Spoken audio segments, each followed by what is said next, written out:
Hey Exiles, welcome to episode 9 of the Pod of Exile. I am your host, Talkative Tri, joined by Sirgog, Lolcohol, and Dreamcore here to talk all things Path of Exile 2, 0.4, and Second Wind League. We are going to get right into the thick of it with the hottest topic of the league. I think all of our opinions might be a little similar, though I could be wrong.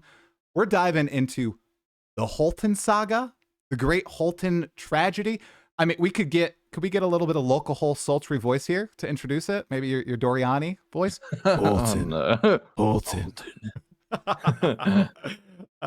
So I've heard Sirgog's opinion on this. You posted quite a few videos about it as hotfix after hotfix after hotfix was coming out addressing Holten and the temple itself. So maybe let's start with Dreamcore. Dream, what are your opinions on what happened with the temple and Holten and kind of GGG's response to people's initial reception of the temple, and then how they changed up the temple afterward? I mean, I feel like the Holten stuff is like, it's basically exactly what's been happening in PoE 1 for years, right? We've had the same thing in PoE 1 for years. It's always the quarry. Like, there's just always something going on with. I remember like Harvest League was probably the most egregious example, right? Harvest League was like, you would just farm quarry for seeds over and over again.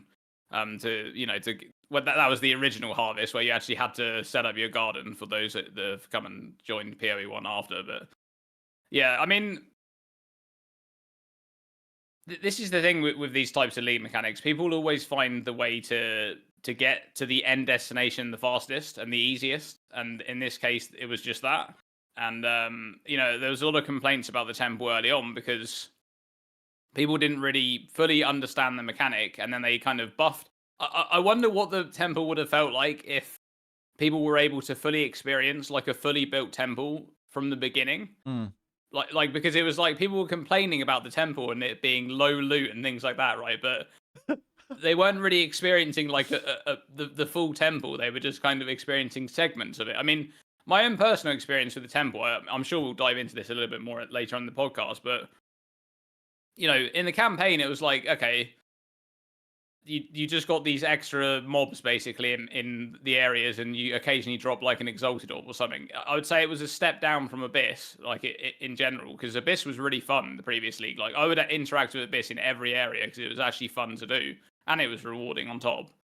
Whereas this was like, here's some extra monsters. They're the same monsters from the zone. You just kill them and you get like an Exalted Orb or a Regal or whatever. And then I remember the first time I went into the temple, I was like, what is this? There was like a room with like 3 white monsters scattered around the room. The room is like almost entirely empty. I have to kill every single monster to complete the room. A big flashy text comes up on the screen, room completed, but there's no reward. There's nothing, right? So it's like, yeah. Was I lucky? Because my experience was different early temple. I had a bench every room up until Act 3, and then I stopped getting benches. Like, I had Artificer's Orb benches, I had Quality bench, and then it just disappeared, and I thought I was doing something wrong, or like you could only get the reward from a room once if it was like in your temple. I don't think every room had a bench. Some of them did, and the ones that did were definitely useful. Like I liked in the campaign, the mechanic at least had a function in that, like, you would go in there and you'd basically get some extra currency that you would then just use right there, right. But like you said, as soon as you get to maps, okay, this is where it really put me off of the league mechanic. Okay, I get to maps and I do my first like temple segment, right, with I don't know how many rooms it was. And literally, it's exactly the same as I just explained there. There's like 3 or 4 monsters in each room. They're very far split apart from each other. There's some interactables and stuff in the room, right? And then I have to go to each monster because they're so far away from each other and kill each of them. Like, not really very engaging or whatever. Then here we go, like, room complete. No, there's no reward, nothing. Like, the temple felt so empty to begin with. Insanely empty. I'm not gonna lie, like, that first experience put me off the temple for the whole league. I haven't really interacted with the temple at all after that. Even after they buffed it, I wasn't really interested in interacting with it, and I've never really been a player that like chases the best currency farm or something, so it doesn't really interest me for it to be, if it's so rewarding, like I'm not really bothered, right? You weren't. So obviously, I mean, You didn't want yeah. to see Atziri's considerable assets. You weren't interested in that, man. Come on, that's so good. So the Atziri fight is the only thing that I'm interested in, but from the few encounters that I saw there was some bugs early on. Oh really? No. Yeah, where people would get Atziri to like 5% HP, and then she would just be unkillable or whatever, or there would be like some weird glitches, and they just die in all of like the red, like the red lava on the ground or whatever. But yeah. Dang. Okay, that's rough. Yeah. Lolcohol, what's your experience with the temple and thoughts on the whole Holten thing? Sure you have some? With the temple. Yeah. Temple in the campaign was pretty cool. A few extra exalts, a few regals. That was nice. And then into the end game, it just it did not make sense. I didn't understand it. I tried to keep track of it, but the thing is, they were so infrequent, and the tiles you get are so random that it was really, really hard to keep track. Like, I wanted to write a guide for Mobalytics, but I would have had to play like 15 hours a day to get anywhere close to it. So I also just gave up on it eventually, and it feels like the most min-max mechanic where it's like, if you go all in on it, you get the most obscene amount of loot, way more than like Affliction, which was that was like the juicer league. But if you don't, then you get like nothing. Well, or not like nothing, but pretty like very, very little. The other thing was just like the progression was very strange with Atziri, where it took so long to get to her that by the time you eventually got to her, you were so over leveled that it was just like trivial. And then you go, oh wait, was that it? Like, was that the fight? So, I mean, I'm not a huge temple enjoyer. I can see the appeal. Like, everyone who has gone all in on it said it's like one of the most fun mechanics ever. But for people who don't play like an obscene amount, they really don't have a lot to look forward to in there. And especially now that the right way has been figured out, if you want to do like architect farming or Atziri farming, in the back of your head, I guess if you're comparing to yourself to other people, you're going to be thinking, I'm doing this wrong, even if you're not. And as for Holten, that's what PoE players do, right? They figure out the best way to optimize stuff, and the outcome was a potential outcome of the temple. It's just that Holten accelerated you to that point much more quickly. And what needed to happen was GG needed to see that, patch it within within 4 hours of it being discovered, and that was the solution. So I'm not angry at anyone who did the Holten exploit, whether or not it's an exploit, I don't know. But the real problem was GGG not patching it, because that's what needed to happen, and it didn't happen for I don't know how long. So the economy just 2 days tanked. 3 days. 3 days? No, it was longer than that. Oh, was it longer than that? Oh my god. Yeah, and the thing is, like in that Chris Wilson video where he spoke about your game economy, he kept talking about how people feel about the integrity of the economy. Not necessarily, because there are lots of videos about like, you can still farm this, you can still farm that. Like, the economy isn't screwed, but the overwhelming perception of the economy was it is ruined, and that makes people quit. Where they say like, I don't want to play because like I don't know what's happening. Like, I can farm this thing, and then I sell it, and tomorrow morning it's worth 3 times as much, and now I feel bad that I sold it yesterday. Or, oh, I should have. I wanted to sell this thing, but I didn't know if it was going to go up or down. So I held it, and now it's like 1/3 of the price. Oh, I should have sold it yesterday. And then you just keep having that happen. And then you say, you know what, like, I don't want to engage with this economy because it's way too volatile, that I don't know if the time I'm spending is leading to consistent and understandable gains. That makes sense. I was in that camp for a long time. I kind of still in that camp of, oh, okay, the economy, the economy's screwed, but you can do other things, or you don't need to be completely reliant. Sirgog, it was actually your series of videos that kind of opened my eyes, because I see you as such a measured creator. You're pretty unbiased, I feel like, and you just report on the facts, the news. And you posted a video that was not doomer, but it was like, the league is over. I don't know if that was the exact title, but you said it in the video, and I was like, holy crap, I bet a lot of people feel this way. Oh my, if Sirgog is saying this, a lot of people are probably like, the league is over at this point. So Gog, what did you think about the whole phenomena? And I know I want to bring us back to the whole investment into the temple. Is it too much for a league? Is it just enough? It's okay to have in the game, or I know you brought that point up in our notes, so I wanted to revisit that too.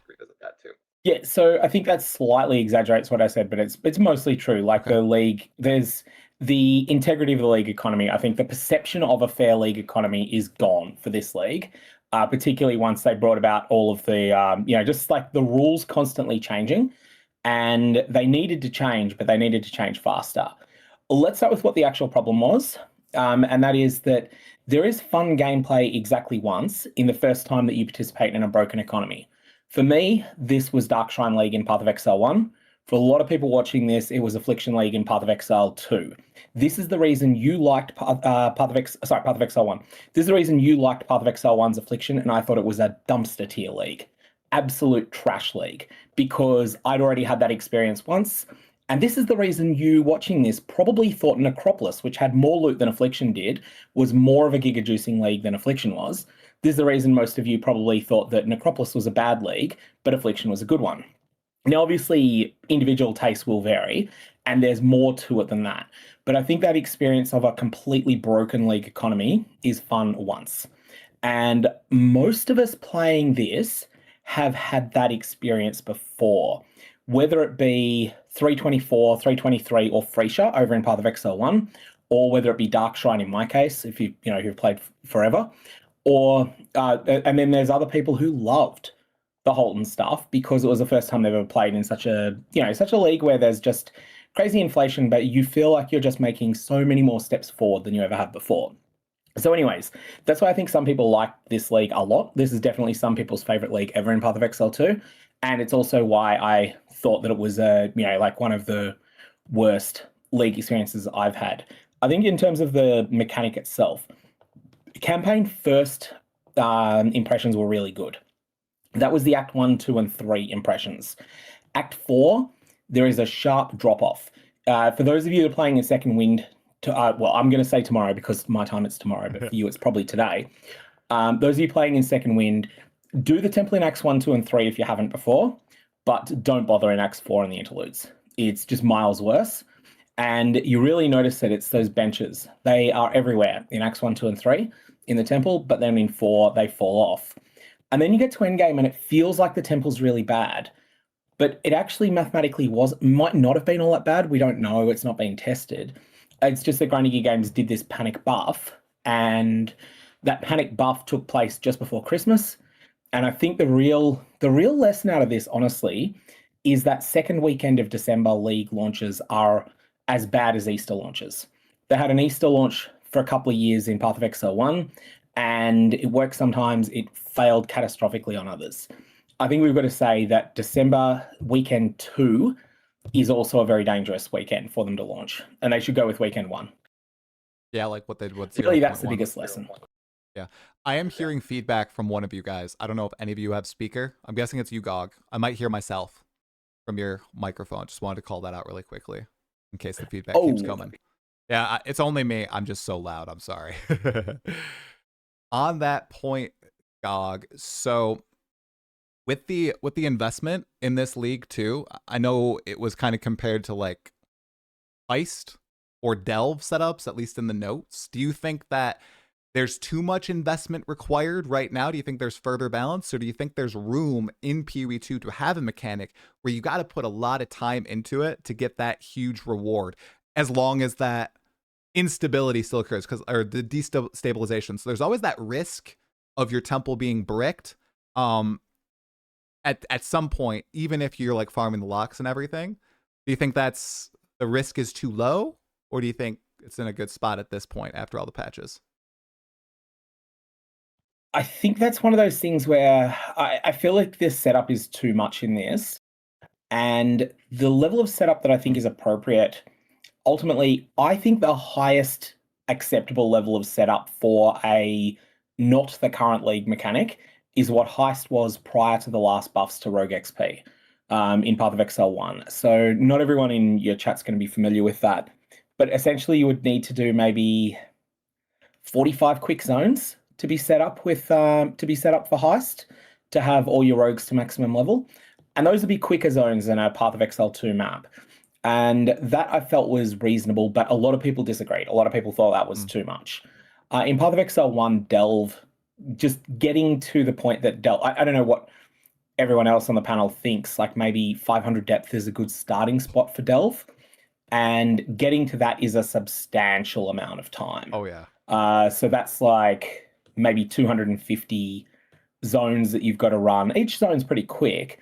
You also have to duck out multiple times to get more sulfite, run normal maps. So Delve, I think, is too much in Path of Exile 1. The Temple is much more than Delve. The Temple is like getting to Delve 2500. Like it's just an eternal slog. And it's just, yeah, it's ridiculous. It's way too long. What do you two think about it, Dream, Lolcohol? Too much, too little? I think that part of it is that in my opinion, the temple is too big. Like the actual, I mean, like the maximum number of rooms is too much. I'm not really sure I don't know what the concept of that was. Like, I don't know why it's that big, right, in terms of the amount of rooms. Because it does feel like, you know, they had a few sort of key ideas with the temple, like, you know, how to get to Atziri and how to kind of specialize different rooms and things like that. But it feels like there is just too many rooms in total that can fit onto the temple. So I think that would be definitely a very good improvement that they could make, is that kind of make it so that reaching, you know, a good kind of end game temple setup, either for reaching Atziri and farming that boss to get, you know, good rewards, or B, farming the temple for other rewards, right? And then hopefully not getting it destabilized. That needs to be faster to set up, and then the temple itself needs to be smaller. That's yeah, I just think it should be. That's how it should be. Am I crazy, or is the temple smaller in the present, right? When you're first running it in the campaign, and then it grows once you travel to the past? Am I just completely misremembering that? I thought it was smaller. Like the actual size of the I'm a big dummy. It's a 9x9. Yeah. 9x9. You can't get very far into it unless you do a real meme strategy. Like if you're just playing naturally, you're not going to get far into it. Yeah, I was probably just misremembering. Yeah, I agree. The size is massive, but the other thing as well is because of the way they have it designed, where you think there should be doors connecting to other rooms, sometimes there's just no doors, and you got to like backtrack all the way, and there might not be a checkpoint, so you're like going all the way through here to get to the door. So I feel like those type of quality of life improvements can be made as well. Additionally, do you guys think that adding more, I don't know, instructions is the right word, but ways to explain the temple in game is like a bad thing or a good thing? Because I've seen mixed opinions on this. Something as simple as like when you hover over a room, a tile, on the left-hand side, it would say, this room connects with these rooms and empowers these rooms. Yeah. Is that like too much? Like hand-holding? I don't think it is. The easiest way to do it would be so that when you place a room, it's not locked in until you hit some kind of like confirm button. The problem right now is that you have to place a room to know what's going to happen next, and then it's locked in. And now you're like, oh crap, but I should have put that one over there and this one over here, or you misclick. Oh man, I was supposed to like put that final room to the Atziri. That would help a lot because you can shuffle stuff around and start to learn. But it like the UX on this it's horrendous. Yeah, completely opaque. I don't even know how they would explain it other than that. I think that'd be nice. I locked myself out of Atziri for about 20 hours because I placed a room in front of her like a big dummy. Yeah. I thought it would connect, and no, it needs to be a path node. And I kept running Architect, and I'm like, come on, destabilize. And it would not destabilize. So I didn't get to Atziri until like hour 50. I did slash plate as I walked into a room. It was like, oh, it's 2 days, 2 hours. I'm like, dang it. And then you kill her in like 4 seconds. Yep. Epic. It was less. It was 3 seconds, dude. Oh, no. Very cinematic boss fight, though. Brief spoilers for anybody who cares. Has everybody here seen the Atziri boss fight at this point? Dude, guys, that is some epic stuff, right? That's like Act 6 level stuff happening in the second phase, I thought. Yeah, the visuals of the fight are really good. The fight looks really good. And then I think the biggest problem I had with, because I haven't actually done that fight, but I watched several people do it. And the several people that I watched, some people had really good builds, really powerful builds. Some people had pretty mediocre builds, right? Not very much damage. And every single time, the boss just insta-died, right? Like, literally just insta-melted, and I didn't see any mechanics. And it's like, well, you know, I can understand it with, like, a really strong endgame build. But you know, if it's like a mid kind of... Imagine, like, getting on there, you know, you're in SSF, you've rushed it, and you don't really have very good gear, but you still just stomp the boss, right? It just... I don't know. I feel like those bosses should be doing a bit more. 100%. We should actually get to see those mechanics, you know? Because from what I've heard, that boss does have interesting mechanics. Like, if you actually let her do like, just survive and not die, right? Right. But some people just insta-kill the boss. I mean, just use, like, a couple of abilities, and then that's it. Yeah. There's a lot of thing where fight can be easier in hardcore than in soft. Easier in softcore than in hardcore, because in hardcore, your first approach is going to be, oh, let's just run circles around for a while and watch what happens and be very careful of all the boss abilities. Whereas the approach is actually just boom, boom, boom, boom, boom.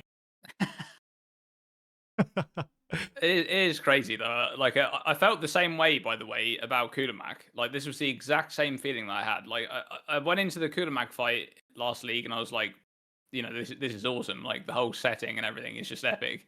And the Kudamak, he just instantly dies. Like, good for you, Dreamcore. Good just for dies, you. and then he's reviving again. Oh, he's dead again. Now he's reviving. Oh, he's dead. Like, it was crazy actually. Like, how fast he just died. That's insane. My Kulimak last leg bugged out and I couldn't see his health bar, so I didn't know how much health he had.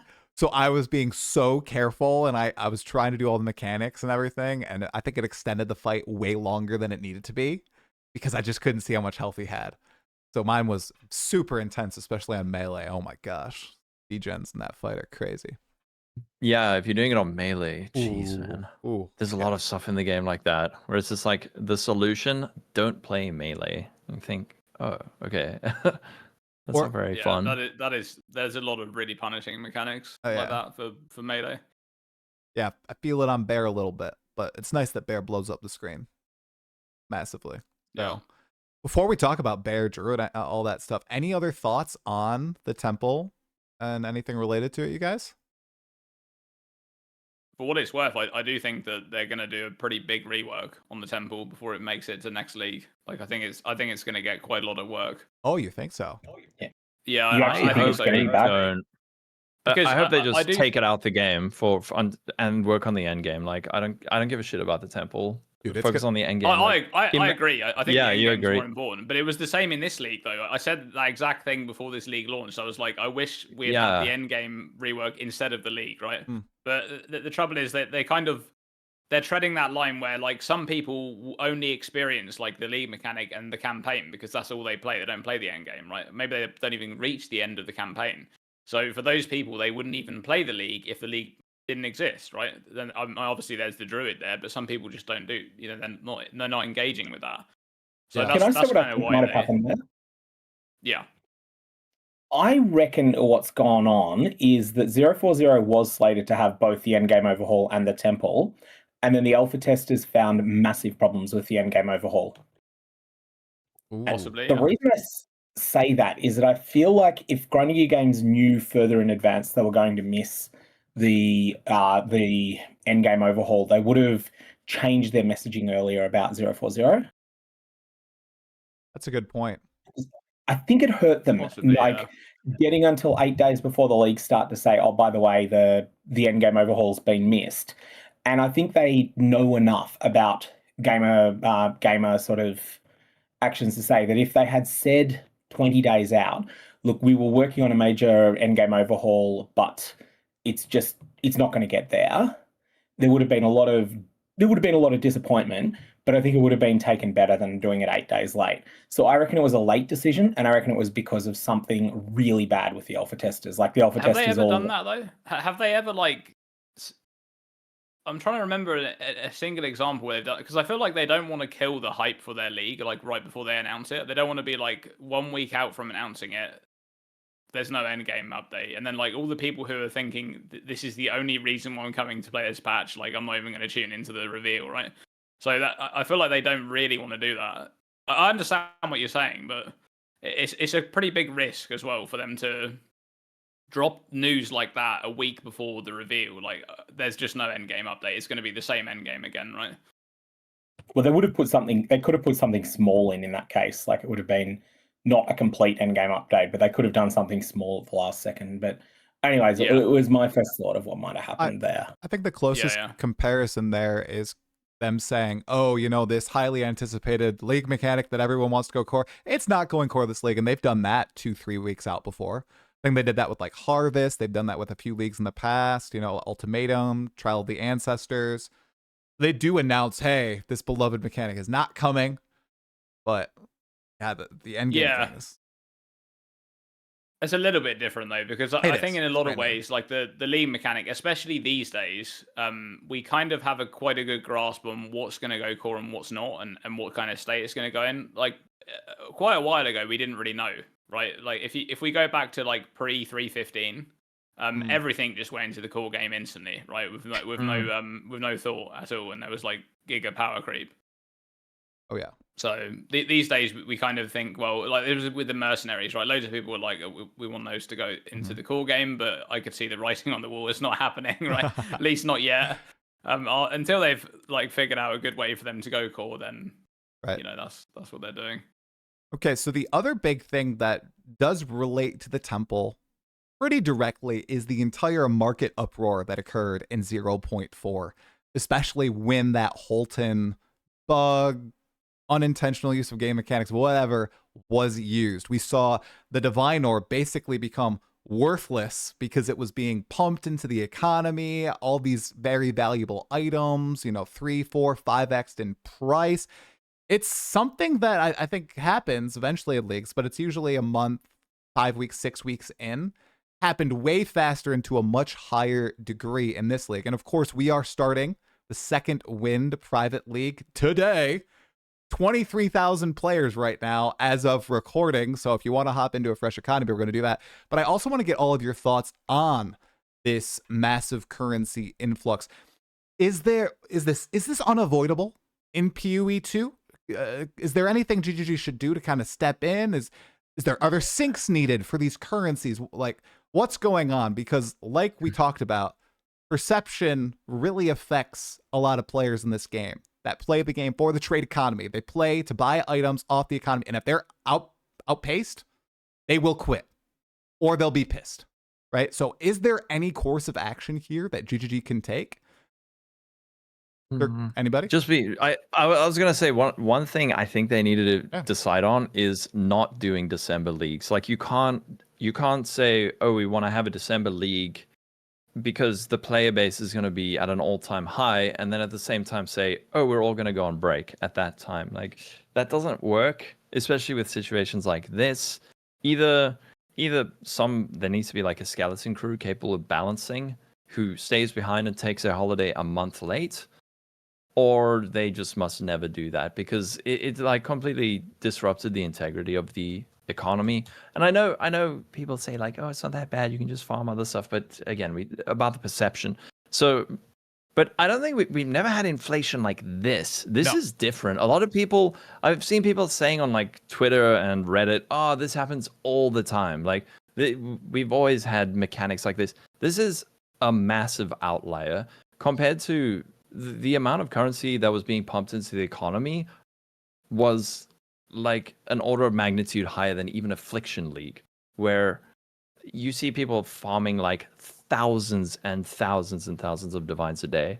And then you've got, I don't know, thousands of people doing that. Now you've got 1 million divines in the economy that weren't there yesterday. And I think the only way to fix it is for them to have people who are there to fix it the moment it happens. Got people whose fingers on the pulse, ready to patch. And then also probably testing stuff before it goes out, because they need to get some like smarty pantsers who are good at breaking stuff to alpha test, who can like take something to its logical extreme, see what the end result is, and then work from there without also destroying the low end. Because counterpoint on that, release day 040 do you really think release day 040 was a broken economy, even with Holten? I don't think it was. No, I it's fine. think- Release day was fine. because there were 3 different axes of scaling that multiply with each other. So you essentially had triple dipping, and they went and doubled them all. So imagine you've got a character in PoE 1, and you've got 3 different 40% more multipliers to your build, to the amount of damage that you're doing. Then suddenly there's a patch, and those 40% more multipliers become 80% more multipliers. Well, doing the numbers on that so you don't have to, that's taking you to more than 5 times baseline. Whereas before that patch, you were 2.8 times baseline. That gets more extreme when it's not 40% going to 80%, but when it's 320% going to 640%. And essentially, the limiting case there, you don't actually quite hit this limit, but the limiting case is it's 8 times. And that's between rarity, quantity, well, effectiveness is quantity, and all the other sorts of stuff that's going on there. And then they also added in the thing where the Spymaster room buffed other rooms. And so actually there was a 4th layer of scaling that was added. The real problem was 040C was a patch that should never have gone live. It should have been reverted once it went live. And they should have done those, they should have buffed the temple, but they should have buffed it by addressing the median case, not the top end, not going, okay, what we need the temple to do is be 720 times as good as it is now for the top 0.1% of the player base, and 1.5 times better than it is now for the bottom 60% of the player base, and the people in between will get something in between. That's what they did with that patch. It was a debacle, and yeah, it's what happens when you put out a patch. It's what I don't think I'd go as far as Lolcohol on December patches are out. I think week 2 is the problem. It's got to be week 1. Then 040C would have still been a mistake. It still would have gone live, but they would have had the staff on to hotfix it because the problem wouldn't have been found Christmas Day, Boxing Day, 27th of December. Why do you think that rewards patch occurred, Sirgog? Just panicked overreaction to complaints. This is the thing. This happens every time. There'll be a league that's even remotely complex. There's always a bad first impression of league rewards. This was the case for Affliction League as well in Path of Exile 1. It was much more the case for Freesia League. Actually, Freesia was the highest loot that either Path of Exile game has ever seen. It was something like 15 times the loot of Affliction. And you are getting people farming 6,000-7,000 divines in a day. It was just off the charts ridiculous. Anyways, people's first reaction to Freesia was, this is trash, give me the Atlas back, because the Atlas has more loot on it. Then they found the broken part of it, and they scaled the broken part. They worked out how to use it. And then at that point, it became a dead economy because you've got so much loot in it. Well, and that was, I think Freesia for me, it was when GGG didn't emergency patch the Rogue Exiles is when I quit. That was just, and I'd been looking forward to that league, but they're cool build options, but there's no integrity in the trade league economy. It's just not fun to play. 2 questions building on that for you guys then. 1, if GGG are aware that people just aren't understanding the mechanic yet, and they have not scaled it to its reward potential, do you think it would be better for them to just hold their ground and just be like, no, you guys have not figured it out yet, keep going? Do they do a public statement? Or in the opposite direction, are they more transparent with stuff, explain things more in game or out of game? Because either you have it, in one case where you're over explaining it and making things too easy for everybody, or another case where you're not giving people enough time to figure things out, and then this happens where you buff things and it makes things way better for the top end and makes things way worse for everybody below the, I don't know, let's be fair, the bottom 90% of players, right? Maybe even more. I mean, this is definitely a problem that goes back to understanding the temple and them actually giving the information that's needed to understand it from the beginning. Halcyonish has a really good video on this. She talked about how Path of Exile's UX has a pretty big issue, and it was none more obvious than in this league, right, with the temple. There's just the reason why people couldn't get there is because there's a huge time gap right, for normal play to actually get from a completely empty temple to like a fully built one. But also, there's no like we don't really know how these mechanics are interacting with each other. Like how to you're kind of learning on the fly, and then it's like, okay, so I've gone from this map to the next one, and now when I reach this next map, I realize that in my previous map I put the room in the wrong place. Well, like that's it, you know. And then you just carry on. You keep adding bits to it, but like obviously you already kind of that makes you feel kind of bad, but you didn't really have that information, so this is actually part of the problem. Like like what Sirgog said and what you guys were saying there, it was a knee-jerk reaction for them to buff the temple like crazy, and they did completely over-buff it, and it was probably fine before that in terms of loot, right? But nobody knew that because nobody could actually get there. Nobody really knew what they were doing. And when it comes to the Holten stuff, right, this is something that I said right at the start of the podcast. It's always been a thing in PoE. People abusing like the end of the campaign for league mechanics. This has been a thing. This happened. I remember that at one point this was actually almost a legally occurrence where it would be like, oh, going back to quarry is the most efficient thing to like build out your mechanic, whatever it was. Them kind of. I don't want to say like not knowing that would be a thing, but just generally like that sort of thing I feel like shouldn't take anyone by surprise anymore, because people have been doing that for years, right? They've been doing that exact thing for years. It hasn't happened for a while though, but I think another problem with the temple was that the low end was so unbelievably terrible that it just was a garbage mechanic. It was rubbish. And so the overwhelming sentiment was this mechanic sucks. Like, what is the point of doing this? But the high end is like insane. Even looking at like Fubgun, he rebuilt his temple from scratch for, I don't know, like the third or fourth time. Even him knowing what he needed to do with a Temporalis and having done it 2 or 3 times took him 23 hours. Like, that might not sound like a lot to a streamer, but let's say you don't have a Temporalis. Now it takes you 3 times as long.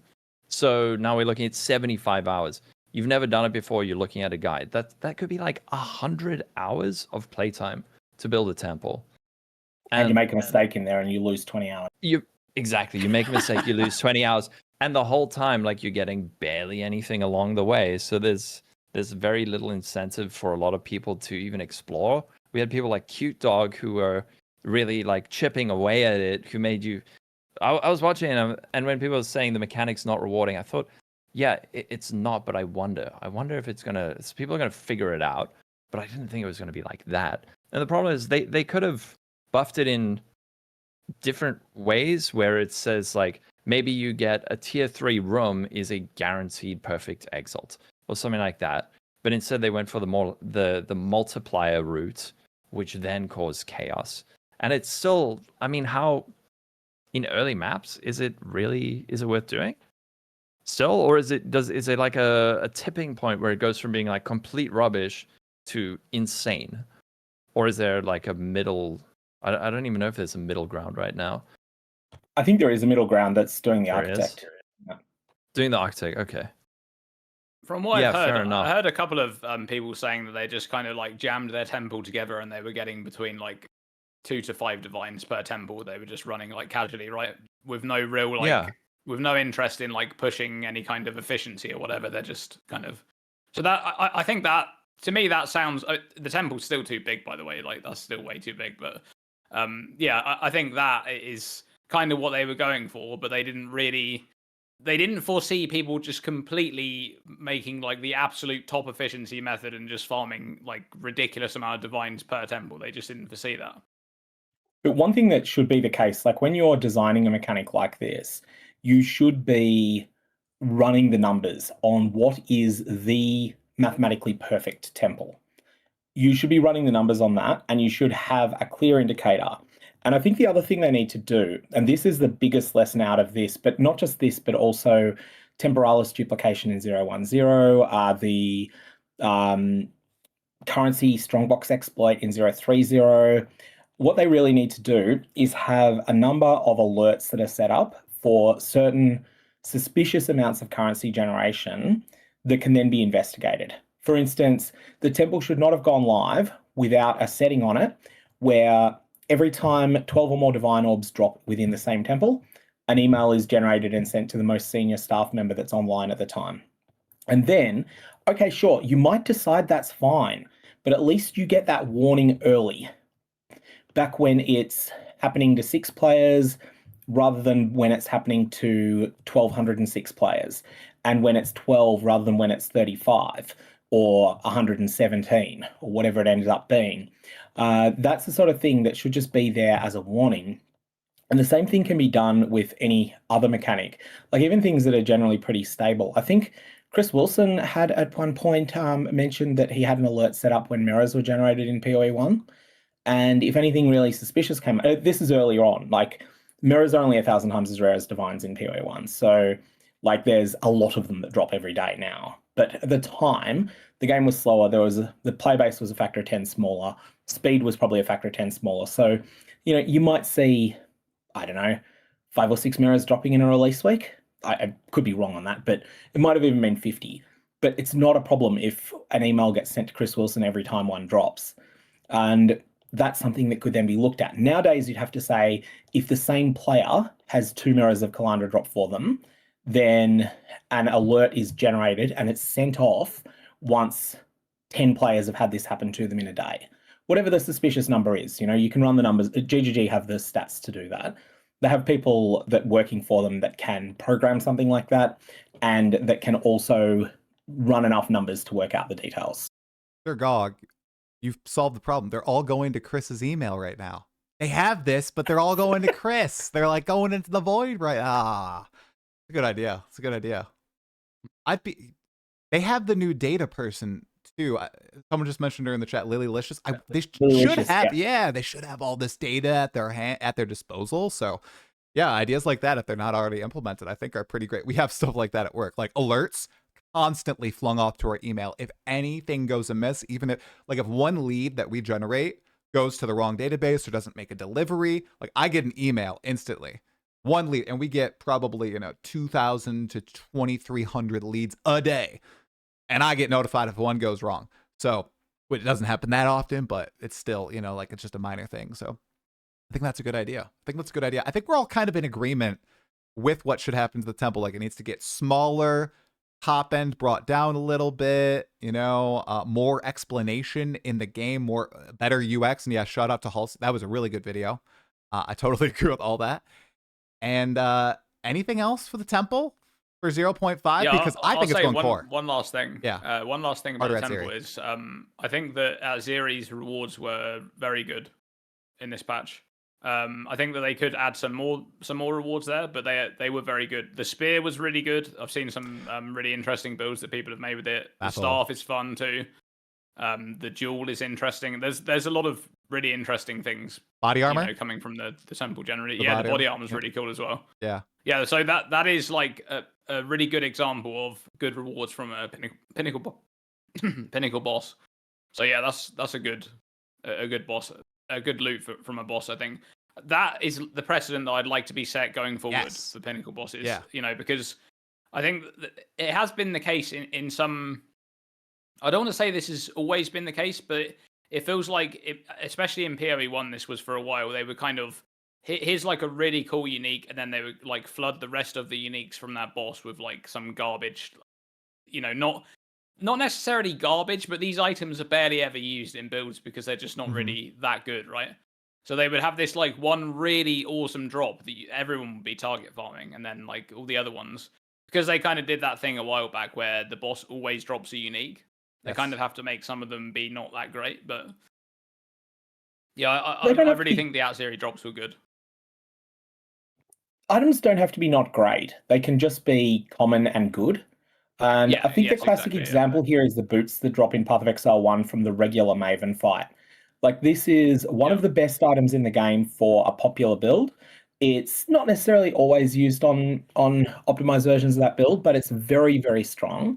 And it's something that's just really accessible. It's got like a 40% drop rate from a boss that you're going to kill anyway, albeit one that's very hard for that particular build. I agree on the reward feedback. The other thing too, Dream, you haven't killed Atziri, so this is a slight spoiler. But when you go back through and you open the chests, you open the core chest that drops the uniques, and then blood like flows from the ceiling and fills up these little pathways to open the currency chest too. So you get that second rush of like dopamine when oh dude, and the music swells too with the rewards. And Camille knocked it out of the park again. Like the entire sound effects team just oh, it's so good. I can geek out about that. I feel no shame absolutely geeking out over just the entire visual and audio design of that fight. Yeah, no, they've killed it. It was so good. Holy crap. Yeah. From what I've seen of it, it's amazing. Really, really good. All right. People know that go for it. Mrs. Badger got a job for GGG in sound design, in effects design. Yep. He's someone who ran a big private league event in Path of Exile 1 for years, and he's killing it. That whole team is just knocking it out of the park. The narrative team too, even though I have some qualms with the Atziri lore, or maybe I'm just confused, the amount of extra story they're putting into the patches every league is awesome. Even with PoE 1, I loved Keepers because you found out more about, spoilers, Chayula and one of his primary servants, and that whole loop going on with Aelith was sweet. And then in PoE 2, all the character classes have unique quips when they first see Atziri and when they battle Atziri. Oh, it's so good. It's good. I like that. Aelith in Path of Exile 1, like the event, unfortunately you can't get this to replay, but the event when you first defeat the Breach Lord bosses and then you go and talk to Chayula afterwards, that event is spectacular, and there's a little follow-up event you can repeat just by picking an obviously wrong dialogue option when you talk to Aelith. I won't spoil this detail, but it's like it was a real high point of PoE 1 327. There's a second one too. Do you know the one with the flame? If you touch the flame, Sirgog, that appears too. Yeah, you do. Okay, there's two little Easter eggs. It's so cool. Also, third Easter egg, you can see the monk from PoE 2 training at that monastery. Which is as a kid. That was cool. Yeah, that was good. I like it. Which also, the Count claims that the monk went into a frenzy and killed all his fellow monastery members. So I wonder if he just went berserk thanks to Chayula at that monastery. Of Chayula. Yeah, dude. Yeah, dude. Okay, so wow, we talked about one last thing before we move on from the temple. Yeah, 100%. What was I going to say? I've literally forgotten what I was going to say. I'm stalling. It's going to be the greatest thing of all time. The biggest insight. Yeah, this is it. Yeah. So in PoE 1, right, the league that's just happened, they took Atziri out of the field, right? Now, this is a bit of a conspiracy, okay?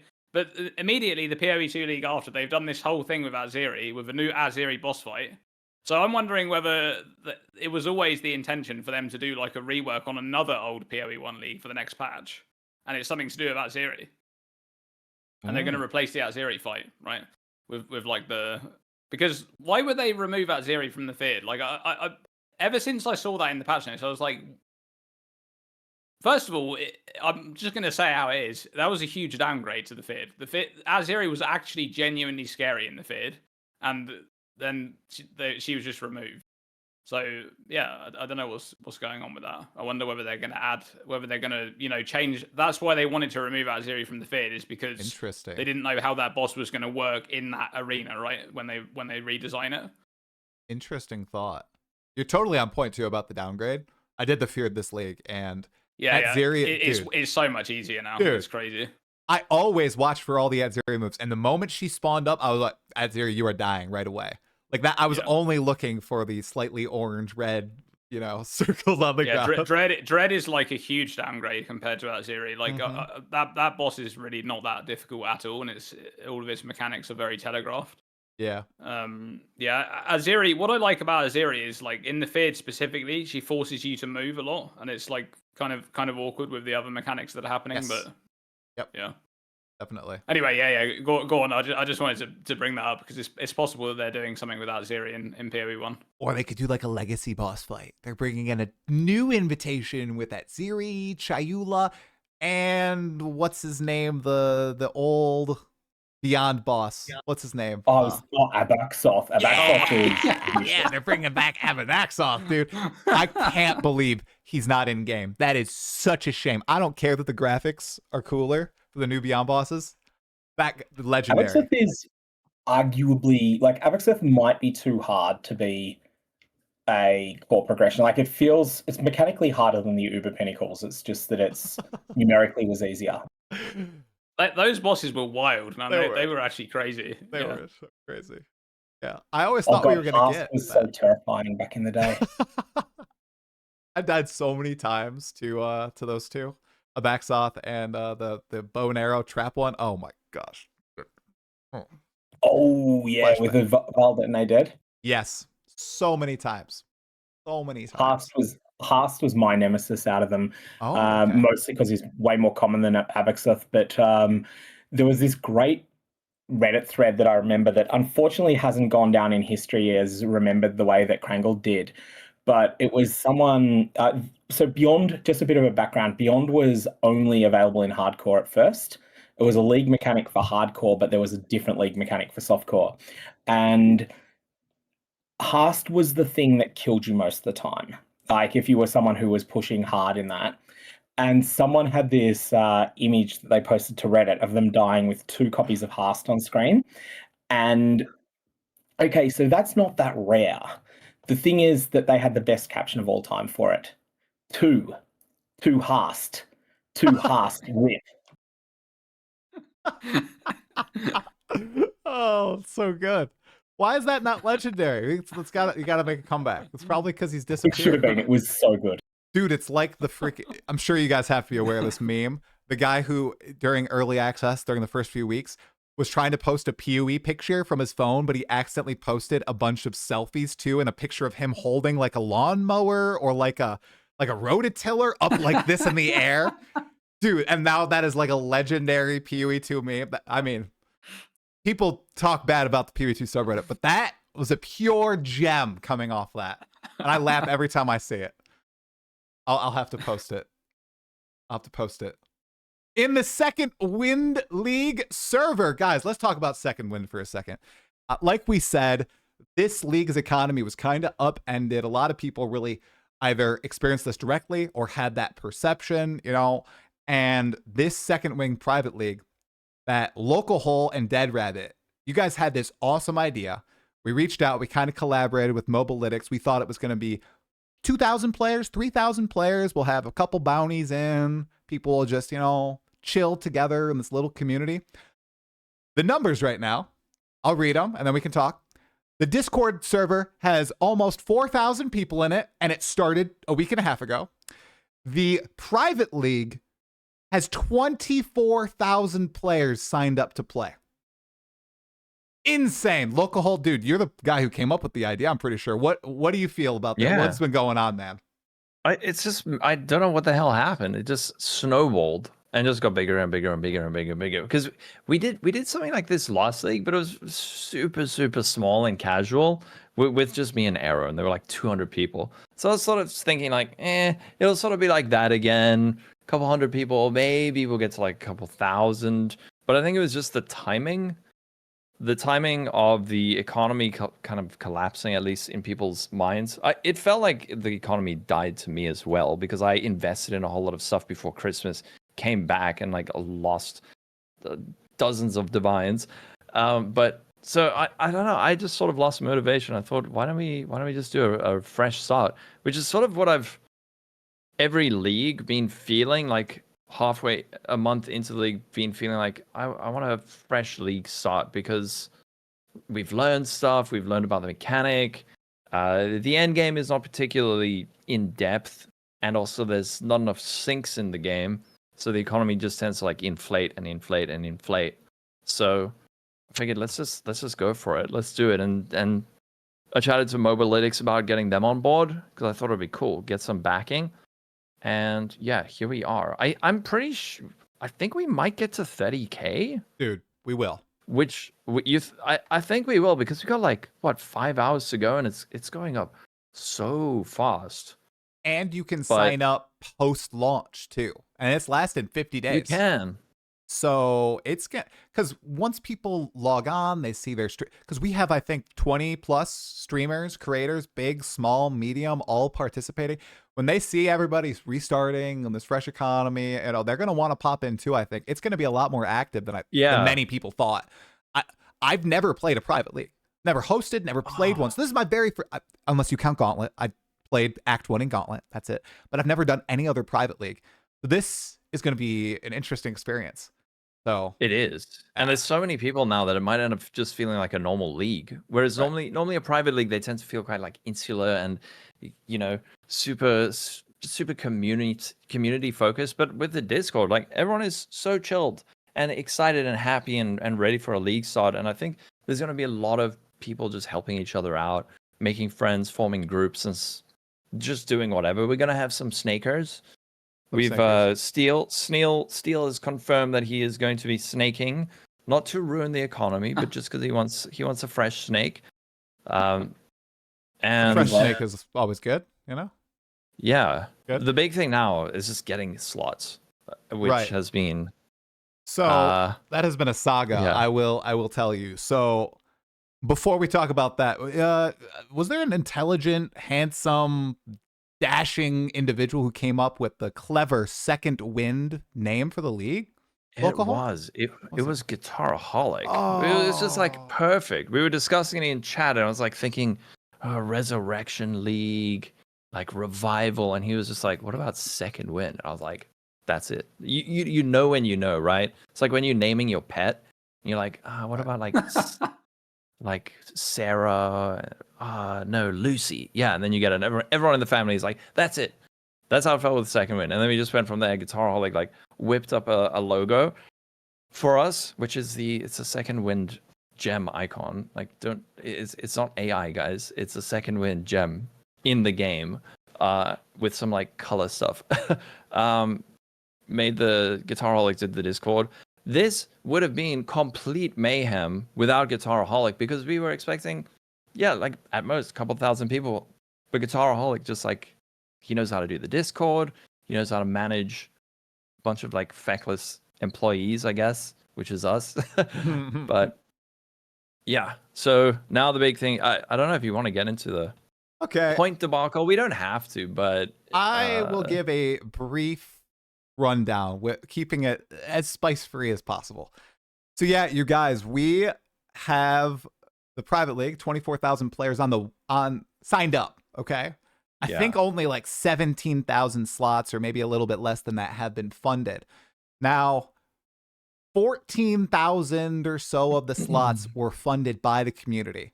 So it's not just Lolcohol, Dead Rabbit, me, Guitaraholic. It's a bunch of community members donating 16,000. Yeah. 16,000 slots. And how many points per, like, what is it? 6 points per one slot?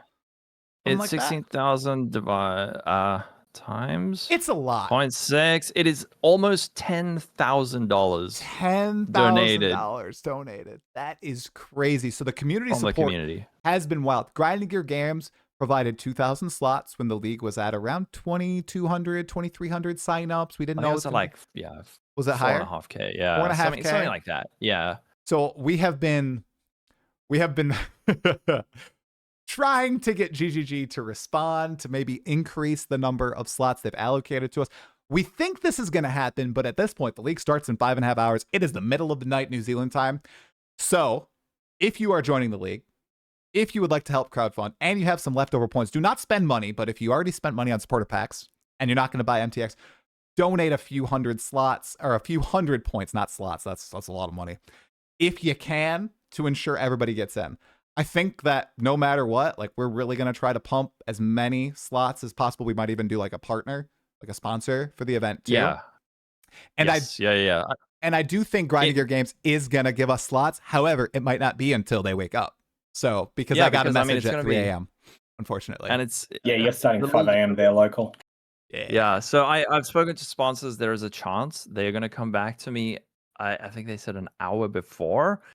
And if they do, and they pump a whole lot of points into the league, I am going to... like, the league name is changing to, like, Second Wind X, insert sponsor. People in the Discord were already joking about, like, putting the company name as their character name. And so because I said to people like, hey, do you mind if I reach out to a third party, and then of course like they want to get their money's worth out of it by having promotion, and people are like I am willing to make my name that company's name. That's how badly I want these slots. So people are super on board, and that's our Hail Mary last resort to get these last. How many we need? Like we're gonna need way more Lolcohol. That's the thing. So this is coming from a huge Grinding Gear Games glazer fanboy, whatever you want to call me. I really think this is a layup for GGG, and I am a tad confused on why this is hard, because I love him. He's great. This is no shade. Fox is hosting a PoE 1 private league, and they fully funded it. 10K slots like that. So I really hope for the biggest PoE 2 private league to date, perhaps the biggest PoE private league ever, they will provide more slots. They've provided 2K so far. I hope there's, I requested 12,000 slots. Go high, guys. So we'll see. Yeah, go for it. It's wild. The only thing I can think of is that the reason why they didn't fund the PoE 2 one is because it's so soon after the PoE 2 launch, whereas the PoE 1 league is kind of long dead at this point, and they just kind of, that is fair. They see that it's for two different player bases, I guess. That's they worry about but they worry about fracturing the player base. But if they were paying attention, they would see that a large section of the community is in uproar. There have been people quitting in droves, saying oh, the economy is screwed, I'm leaving. We are here being like, hey, we have 25,000 people who want to play your game. Can you please help us? And it is like pulling teeth trying to get this assistance. So and we're being very respectful. We're not being asses. I'm being very respectful with my messages, very clear, And the other thing is, I know it's a small sample size, but a lot of the comments, a lot of the people in the giant Discord, they're like, yeah, I quit the league, but I'm coming back now. These might not, right. It could just be might not be a overall net positive, but it might be a big positive for GGG. I think it's a big win. I think that's most people, actually. I think a lot of people, even if you were still playing the league, you were kind of, for me, I can just speak for myself, right? I was pretty burnt on the league. I played quite a lot on my first character. I then leveled 2 more characters, so I'm pretty burnt, But I'm gonna play this league. I was deciding. Oh, really? I was thinking. Oh yeah. Oh, big announcement! Dreamcore's playing. Let's go. Yeah, gotta get him in now. I'm gonna play. So Heck yeah. no, I'm already in there. I'm already in there. I think I was in there a couple of days ago. But yeah, I've got in there. I donated some points as well. Crowdfunded some slots. Okay. Thank you. If you just join, if you want to play, queue up and just donate some points. You don't have to donate many points. If you just donate some points, you're able to, crowdfund and get the ball rolling more. So 100 points. And if you can't afford to, don't stress. That is 100% fine as well. But if you got I don't know if everyone gave 6 points, then it's immediately funded. But it's weird, man, because I was also done with the league. I was ready to go back to Mega Bonk or something for the next 4 weeks until this. Lolcohol, no, we lost him to Mega. I was considering playing Diablo 4. That's how far I was gone. Dude, apparently Paladin's very fun. So apparently no it's shade. good. Yeah, exactly. It's good. If it's good, it's good. So we... Yeah, come on. Definitely. I think one of the other big appeals of this for me is that I think PoE 2 at the moment, the game from level 1 to 75 is great. 76 to 90 is pretty good. 91 to 95 is starting to fall off, and 96 plus is a lot worse. And I think that this is just more time spent on the fun parts of the game. But also, obviously, you can start a second character in an established league, but I think it's more fun starting when no one is far ahead of you. I'm not going to be starting right on the crack of 3 a.m. my local. I actually value my sleep, but I'll be only, 6 or 8 hours behind these folks. Me too. I'm starting 8 p.m. my local after a long day of work. So we'll be starting around the same time, Sirgog. It'll be good. We could race. We could race for a bounty. Just a bounty for me and you, Sirgog. I think that would be a terrible idea because 5 gifted subs. First one to level 90. There you go. I'll take it. Hey, yeah. speaking of the Paladin being great in Diablo 4, a class was added to PoE 2 this league that we haven't really talked about, the Druid, okay? And I titled our last podcast a quote from, I think it was Dreamcore and Sirgog, "Do not go Druid," and the comments went wild. The comments were, they're like, I didn't say that. You didn't say that. Okay, No. I know Sirgog said it. I Don't know put that on me. Sirgog said it. He was like, "Don't go I Druid. did not say that. Don't go Druid."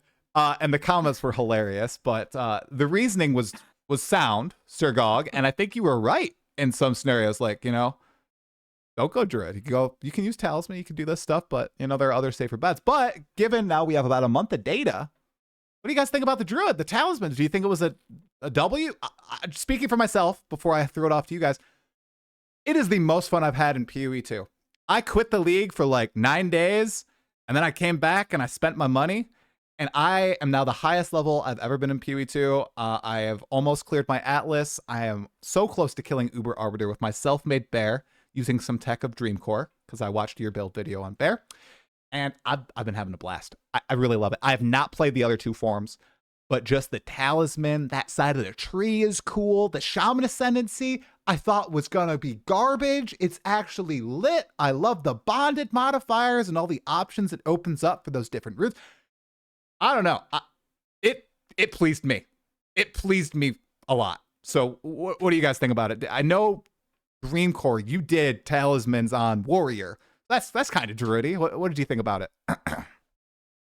Yeah, the shape-shifting skills and shape-shifting in general, like aside from the bugs at launch, which they ironed out fairly quickly, it's really good. It's top tier shape-shifting. I mean, I haven't got that much experience in other ARPGs. I don't really play other ARPGs, but this is just such a, like, it feels so seamless to just transition from human to one form to the other and back again. Really interesting the way they ended up doing that. Yeah. I think that my initial launch gameplay was really hindered by those bugs. Like it actually had a really big negative impact on how I progressed. It felt really bad. Actually, because there was one bug in particular for my build that was really bad, which was initially what I wanted to do was kind of have a war cry on my swap, which was just in human form, right? So I would use Infernal Cry to boost up the next attack. Then I would switch into whatever different. So I'd have several different empowers for the next attack.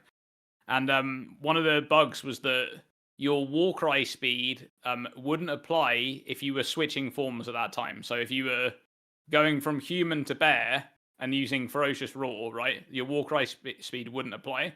So that was actually really bad because I had my entire setup was focused on war cry speed and it just wasn't working at all. After they fixed that, then it felt really good. They fixed that and there was other bugs as well. There was a couple of other bugs which were quite bad. One in particular, Pox made a video about where you would transform and then you would have to use your skill 2 or 3 times, repeatedly clicking the ability to actually make it work. Yes, because it just wouldn't register. Yep. So once they've ironed out those bugs, really good. The shape shifting stuff, I love it. I think it's great. The rampage bug I had too, it really hindered me. My camera would fly away, and then I'd flip across the map and I'd be in the middle of a whole bunch of monsters and I would just instantly blow up. They fixed that, I think, a weekend. But yeah, the bugs were, I can definitely buy that the Druid was the hardest class. This is the buggiest I've ever seen PoE 2. By far, playing the Druid. Yeah. It was wild. I tuned into DM stream a few times too. I saw the Wyvern bugs where he was getting stuck in abysses and shit. Oh my god, yeah. It was so funny. So but they appear to be ironed out at this point, which is nice. Lolcohol, I think one of my favorite ones was when I it was launch day, or it was the day after launch, and someone posted on Reddit, GGG didn't expect me to play Acolyte of Chayula with a bear, and then they had the the void illusion where you dodge roll and you create a void illusion, but the bear basically appears, but it's huge lines going all over the screen because it's bugging out, right? Oh, that's so good. Yeah. Bear Chayula. That's interesting. Chaos Bear. Let's go. Lolcohol, what did you end up playing? Was it any Talisman? I played an Ice Wolf, and on day, it was 12 hours into the league, or I don't know, 12, 16 hours into the league, I had so many people coming in and saying, "Oh, you shouldn't be playing Wolf. You shouldn't be playing Wolf. Wolf's terrible. Like go play Wyvern," and trying to link me videos and say like, "Oh, go watch Wyvern. Go watch Wyvern. Like Wyvern's so much better." And I thankfully stuck to my guns where I said like, "You might have made a bad build, and I'm not going to listen to you because this feels good." And the thing with PoE 2 is it's very I don't know who is telling me that Wolf is bad. They could have a bad weapon, they could have the wrong supports, they could have like a bad skill setup, but once you get it right, it feels great. You could argue that the Wolf is almost over designed, where all the skills function together so tightly that it's hard to get creative with it. But on the other hand, I think that kind of thing is really, really important for PoE, where there's almost it's like an invisible pre-built character, where it did get to the point where I'm playing this Wolf and I'm like, I bet you everyone else's Wolf looks pretty much the same as this. I didn't have a particular attachment to it in the same way I did with something like Kinetic Fusillade, where it felt like something really creative and interesting. But that's awesome for a game as complex as PoE 2, where it is on rails, and you realize that it's on rails. But if you're a new player and you play this Wolf build and it's really cool, then it gets you into the game in a way more streamlined way than in PoE 1, where you don't know what the hell you're doing. So it is like, it is brilliantly designed. And I suspect that as more things are added to the game, more passives, more ascendancies, skills, uniques, then that's when it'll open up and branch out. And it's probably already branched out with the Wolf, where now you can get more creative with it. But it's like brilliantly designed. It's so much fun to play. And then the Oracle, which is one of, I think all of us were a little bit skeptical, but after seeing it now, it is one of the most interesting ascendancies I think we've ever had. And there's so many cool builds on it. And plants were something on day one. People were like, "Oh, plants suck." Plants are like amazing now. So yeah, 10 out of 10 for Druid. Yeah, I think you bring up a great point there with Druid, with the Talisman putting you on rails with the current set of skills available, and why that's not historically PoE.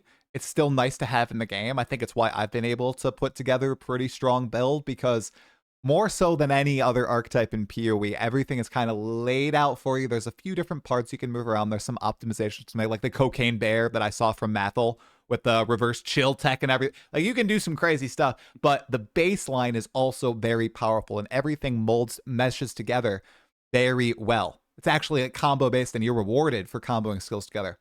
Very cool. It also leaves a ton of design space on the table for patch 2.8, when they add like 5 different transform skills for each ability. Like, you finally get the Poison Wolf and the, I don't know, the Pure Fizz Bear, I don't know, whatever we get at the end of the day. But I can see them adding more and more skills as the game progresses in time. It's very exciting. Very exciting. Sirgog, what did you end up playing, man? So I was intending to have a Druid as a second character, and then I found my new favorite character in Path of Exile 2, and I just liked it too much to roll anything else. And that's just the Humble Grenade Merc. I finally got around to playing that, and it's just such a fun build. It's something that absolutely would not work in Path of Exile 1 because of the differing paces of the two games. It's very much a 2-button build where you fire off one, and it's a massive delay until you're essentially traps from Path of Exile 1 that you fire out. That's what a grenade is. And then you can detonate them yourself, or they detonate after an extended period of time. But yeah, I think it's just the constant flashbangs are really fun. Like, they're also not conducive to doing a bunch of fights.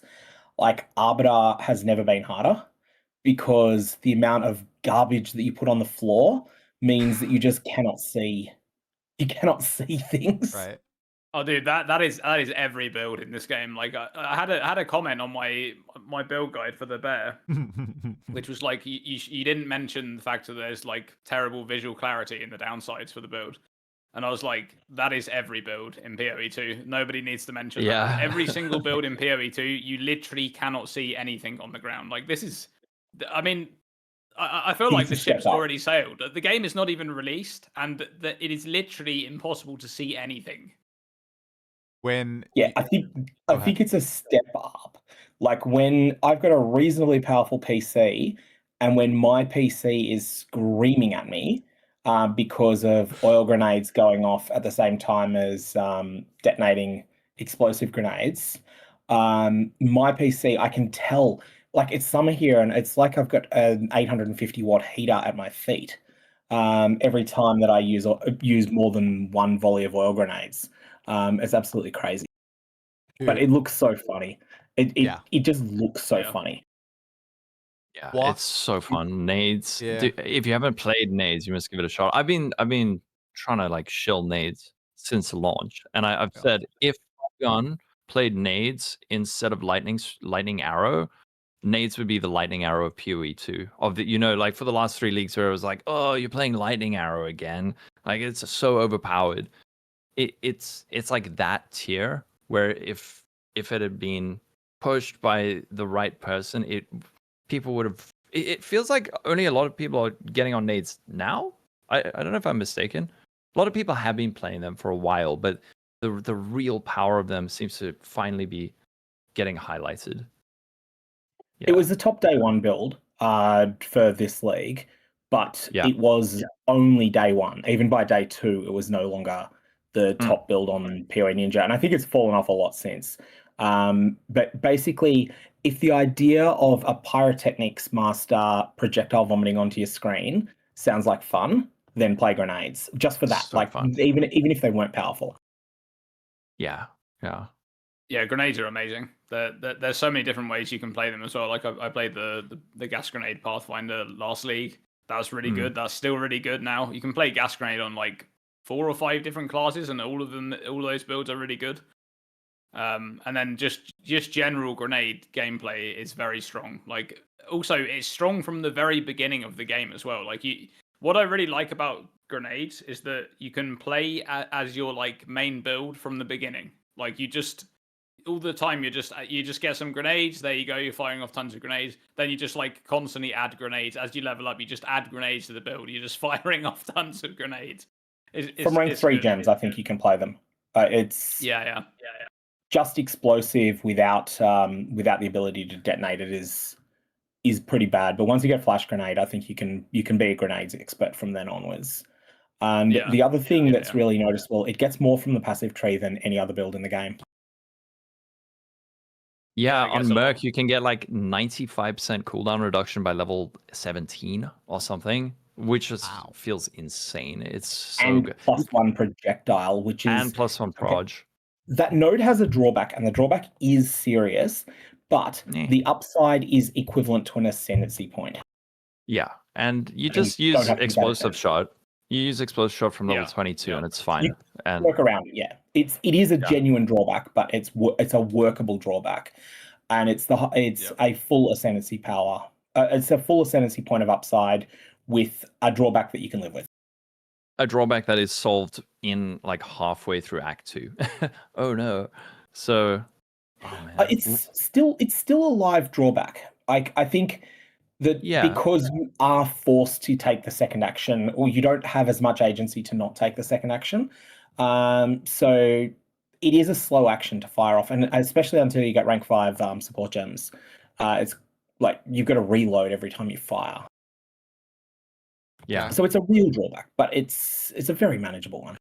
We gotta stop talking about nades, okay? Well, the second win privately started. I'm trying so hard to not play nades. That's what I was saying. He's being baited. What are you playing? Right. Why I'm playing explosive spear instead of explosive. Grenade. that's what I wanted to play at the start of this league, but really? I ended up playing What ascendancy are you gonna play on? I'm thinking Deadeye. Deadeye is just the easiest for frenzy charge generation. there's definitely other ways to play around it, but I saw someone in chat linked an explosive spear build, and it's got like a really, really, really low play rate, but the end game gameplay sold me. It looks so fun. I'm excited for it. It's just the leveling is a pain in the butt because you're like having to parry, disengage, and then like cull to generate your frenzy charges. But once it gets rolling, I think it's gonna be super sick. Parry is weak early, but it's fun. Yeah, well, disengage is really strong. When you parry, disengage, and like explodes the whole pack, and then you get a frenzy charge, and then you can throw your explosive spear that like instantly explodes. And I got a huge buff this patch, so explosive I spear. think I'm going to load up Titan again. I'm going. You think Titan. so? Oh my god, but I'm not playing bear. So I played bear the start of this league, and my whole build was Titan bear. The whole reason that I played that is because I wanted to make the slam have as big AoE as possible, right? And it ended up being like covering the whole screen pretty much, which was nice. I want to do the same thing with Wyvern. So that's my. So Wyvern has Rend, right, which is just the auto attack. But the way that skill works is if you consume a power charge, it has 150% more area of effect. So if I'm just going to stack all of the AoE on the tree, it's actually just going to be like a huge wing swipe that just clears the whole screen. I'm looking forward to it. It's going to be good. Very nice. Gog, what do you think you're going to play? There is a part of me that's thinking of going with another grenade build because they've just been so fun. There it is. He's addicted. He's hooked. Yep. Yeah. Are you wearing your blue light glasses? Try gas grenade. Like gas grenade is actually really fun. Like it's probably my favorite build as of now. Like of all the builds I've played in PoE2, and I've played quite a lot. Gas grenade was just so satisfying. I don't know what it is about that skill, but it's good. I guess it's just like yeah. What do you say? I was just saying Pathfinder or something else. Yeah, I played it on Pathfinder. I tried it on Acolyte of Chola before that patch. So in towards the tail end of 0.2, I played it on Acolyte, which was also quite good. I actually think on Acolyte it will be really good now because the new like Flames of Chola are just so like you get so much damage all the time now from that. Like you can basically stand in one area and you just all of the purple flames just get like absorbed by you, even if you're just standing still. So you can constantly have a ton of damage as extra chaos. So you can probably do something good on Acolyte, but I'd say Pathfinder is probably still the best for it. How about the Skilgrimage down to that +1 projectile, or do you just go with I did on my build. I'm not convinced you actually need it, to be honest with you. Like it's something that on my build I did in 0.3, and I do think that it's something that's worth it for mapping, particularly because you also get like the cooldown recovery rate stuff there as well, right? And you get the extra the +1 cooldown use. And one thing that was kind of annoying about 0.3 is that when they changed the way, because on Gas Grenade in 0.1 and 0.2. You would have two different gas grenade setups. You'd have one that has massive area of effect, and that's your clearing. And you'd have one that's all focused on single target, and now you can't do that anymore. So now you have to do a little bit of gem swapping when it comes to doing pinnacle bosses. You just, like for my build, I swapped out one gem. But yeah, I went down there. I'm not convinced you actually need to do it, but I do think it's worth it early on. I think it's super worth it.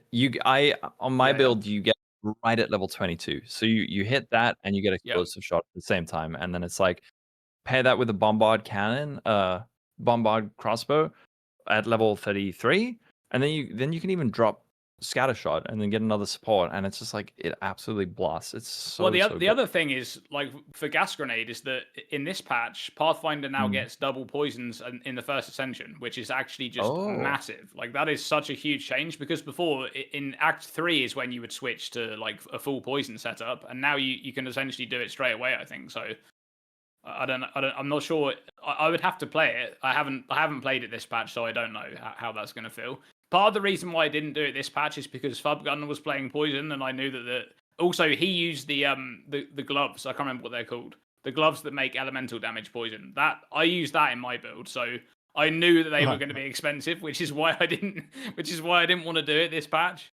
So yeah, I mean, if you're going to do that, you can do a pure physical setup. It's fine. Like it's still very strong. But yeah. Massive nade love. Oh my goodness. What are you gonna play? Try. I am gonna go Smithy Katava. I don't know if I'm gonna go try Bear or Wolf, just specking full into defenses on the tree. My bane this patch, I don't know about you guys, has been ailments, particularly Ignite on my Bear. That's like the one thing, it will kill me, and I'm And spamming my done flask. something. They done something with Ignite. I don't know what they did. They actually did something with Ignite. I wonder whether it came from the change that they made to Incinerate and the Flame Breath, and something's happening where like damage is stacking up by accident. Because it hurts. I think it's potentially a problem with particular monster abilities, where you have some monster ability. This is actually the case with a lot of fire damage in the game. It's often like lots of small hits that comes in from like some flamethrower type ability, like from a monster, and then like you get ignited. Now previously that would be one ignite. I wonder whether what's happening is it still appears on your character as one ignite, but it's stacking up damage. And now because ignites were actually insane. Like they're just doing so much damage to you. It's crazy. Doriani in particular. Oh my god. His ignites are ridiculous. Like he has that thing, right? He has like the thing where he like throws his arm out and there's like a flamethrower that comes out. See, I wonder whether you're just getting like you're getting like stacking ignites on you because they changed something internally and probably didn't mean for it to happen, but now it's like coded and it's in there. Yes, but now you're going on. Smither Guitarva avoids that, right? You get immunity to all damaging ailments. So, and I've never played Warrior to Endgame, so I think I might go Bear, but I think I'm gonna try to make Wolf work with Titan, just like full on. It should be interesting because I want to play Wolf. I don't want to play Bear again. Bear is level 95. Bear's almost down to everything, and your Wolf just looks so sick, dude. So Wolf is fun. I want to play it. That, or maybe I'll do a swingy wheel spin at the last moment to see what I'll play. I'll let fate just take it entirely. I have like I've got 12 hours to decide, so we'll see. I could go crazy, could go Invoker Wolf as well. I think that might be fun, and try to do some cast on shenanigans with Comet. I saw one build that looked really, really cool with Wolf, like major attack speed, just dropping comments upon it. Looked really sick. So we'll see. I think there's a lot of options too. I feel like I looked at PoE Ninja a little bit, and I've been fielding just the community. It feels like build diversity this league has expanded quite a bit in comparison to subsequent leagues, and the meta is shifting more so to like become a little bit more diverse, and like the top classes are changing as the league progresses. Have you guys noticed that as well? Yeah, there's a lot of build diversity this league. It's really good. I love it. I think part of that comes from, obviously there was the huge balance patch that came with this update, which nobody really saw coming. I don't think anybody expected that kind of balance patch. And I think what they did with that is they did nerf like a lot of the overperformance, but I think they allowed a lot of those builds, like not necessarily the exact build, but that particular archetype to still be a thing. And so they've added like the transforms to the game, and obviously there's been the majority of people have been playing that. But there's also, like, I mean, Sirgog's been playing grenades. Grenades are still great, right? They barely got touched. In fact, I'm not even sure they got balance at all. Like, I don't think the damage even got changed on grenade skills. So there was a slight buff on oil grenade, I think, was the only change. That was it, yeah. So, and that was the case for quite a lot of things where, like, they either barely got changed or it might have been like a small buff for slightly underperforming things. So, yeah, I think there's a lot of things you can play. Like, Shield Ball is a good example, right? Shield Ball was becoming quite a big thing towards the end of last patch, when people realized how good it was, especially for starting. And in this patch, it's the most popular kind of like melee setup, at least for Titan. Titan's really popular in hardcore, especially. It's like the second most played class. Shield Ball's really popular. Looking at PoE Ninja, we've got Oracle at the top at 17%, Blood Mage 17%, Pathfinder 15%. Shaman has dropped to 8%. Not my Shaman. Oh no! People must be specking into Oracle or something at this point. Well, that's because the Blood Mage and the Oracle builds are very similar. They're both like Comet spam builds, right? With just like tons of comets falling down all the time. They're basically like variations of the same build. Like Comet is the outlier build this league. It's not as oppressively good as Lightning Arrow was or Lightning Spear, but it is the oppressively good setup. I think the more interesting thing, though, that even than looking at the ascendancies is looking at the weapon categories people use, because that tells you a fair bit about what they're using. Ooh. And I'm just looking at that on Ninja myself. Let's just check. Their configuration is only 80 plus. So you got Staff at 18%, Bow at 17%, Talisman 12%, Wand and Focus, or Wand and Scepter 17% combined, Quarterstaff 6, Scepter Focus 6, Crossbow 5, and then it sort of falls off from there. And you get some esoteric combinations like Talisman plus Scepter, sort of strange stuff that comes up after that. But basically, I think we've got no category. I think last league was it like high 40s, low 50s for bows? I can check Have a that. quick look. Yeah. Last league was insane. A league start especially, it was wild. I remember there was 42% Pathfinder end of week 1. All right. In yeah. the software trade. It was Week actually week 1, ridiculous. Deadeye, you mean? 37% bow. Wow. Yeah, Deadeye, yeah, sorry, wow. not Pathfinder. Yeah, Deadeye. Yep. Yeah, Deadeye was 39% Deadeye. Yeah. And like 40% bow quiver. Wow. Yeah, so the That was meta has wild. been way more diverse. All right. I gotta say it too, guys. I'm looking. That's a really interesting point, Sirgog. The weapon. Looking at Yeah, the that weapon instead is. of ascendancy. I've actually never even thought of that. I had to Yeah, but scroll P-Week and 2. scroll 1% two-handed mace and shield, and then the other configurations are way lower. 1%. Wow. Man, for people who 200 haven't Mason played Buckler Warrior, 0.0. How many people are there? There are 6 individuals, 200 Mason and Buckler. Thanks. 4 of them are on the Ritualist, 1 on the Shaman, 1 on the Acolyte of Chalupa. Shout out to those guys. Come on. Wow. Look at that. Good Those shots. guys. Legends. But Mesa is so much fun once you get going with them. They're hard and it's punishing, but once you get the feel of it, you get rewarded for the setup, and you can see that in like speed runs. There was that Angormis Crimson Cast GDQ where was you so see good. like when you play it right, you are rewarded so well, and I think that's good. Because in the past, people have always said like, oh, you have to like push 14 buttons and then you deal like 5% more damage. It's not. You like kill the boss in 2 hits if you get it right. So A lot more like Yeah, skill like based. Angormis took down, it took down Yeah. boss of Act 4 like 17 levels under. yeah, Yeah. The way Wow. I feel And it about is- maces, and also it's the same with Shield Wall, is that like those skills are really strong in terms of damage. They have these like insane power spikes, and if you think like even grenades, right? Grenades just like blow up bosses in the campaign, but maces are sometimes even better than that. They just do even more damage. The problem that maces have, that a lot of people, I think a lot of the negativity around maces comes from the fact that when you reach more towards like deeper endgame maps, you are constantly having this issue of like there's ground degens and things like that you just like you just they're just there, right? Like you don't really. It's not like, oh, I'm farming this particular thing. It doesn't really matter what exactly you're doing. They're just okay. Here I'm doing an abyss because it's there in the map, and now there's just like ground degens on the ground. That is definitely something that's an issue. There is. It's just like a gameplay thing, right? The damage is definitely there. Like there's pretty insane damage for maces, but I would say that most builds in the game can get quite ridiculous levels of damage. Yeah.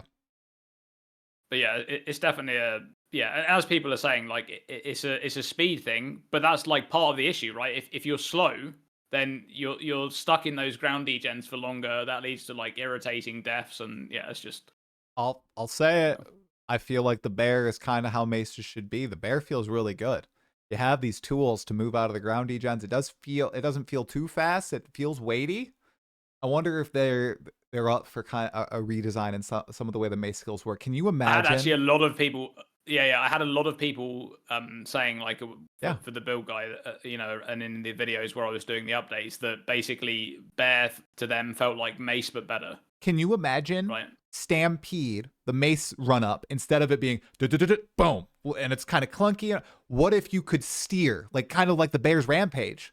Maybe you did something different though. Maybe like you're steering up to the one big slam instead of the continuous slams. Like right now, it feels a little janky to me. I don't know. I just feel like there can be improvements made to those skills while keeping them feeling weighty. So Because I think you're right. The degen's on the ground. The Abyss. Yeah, it's with maces, dude. it's a combination of things, right? Like Yep.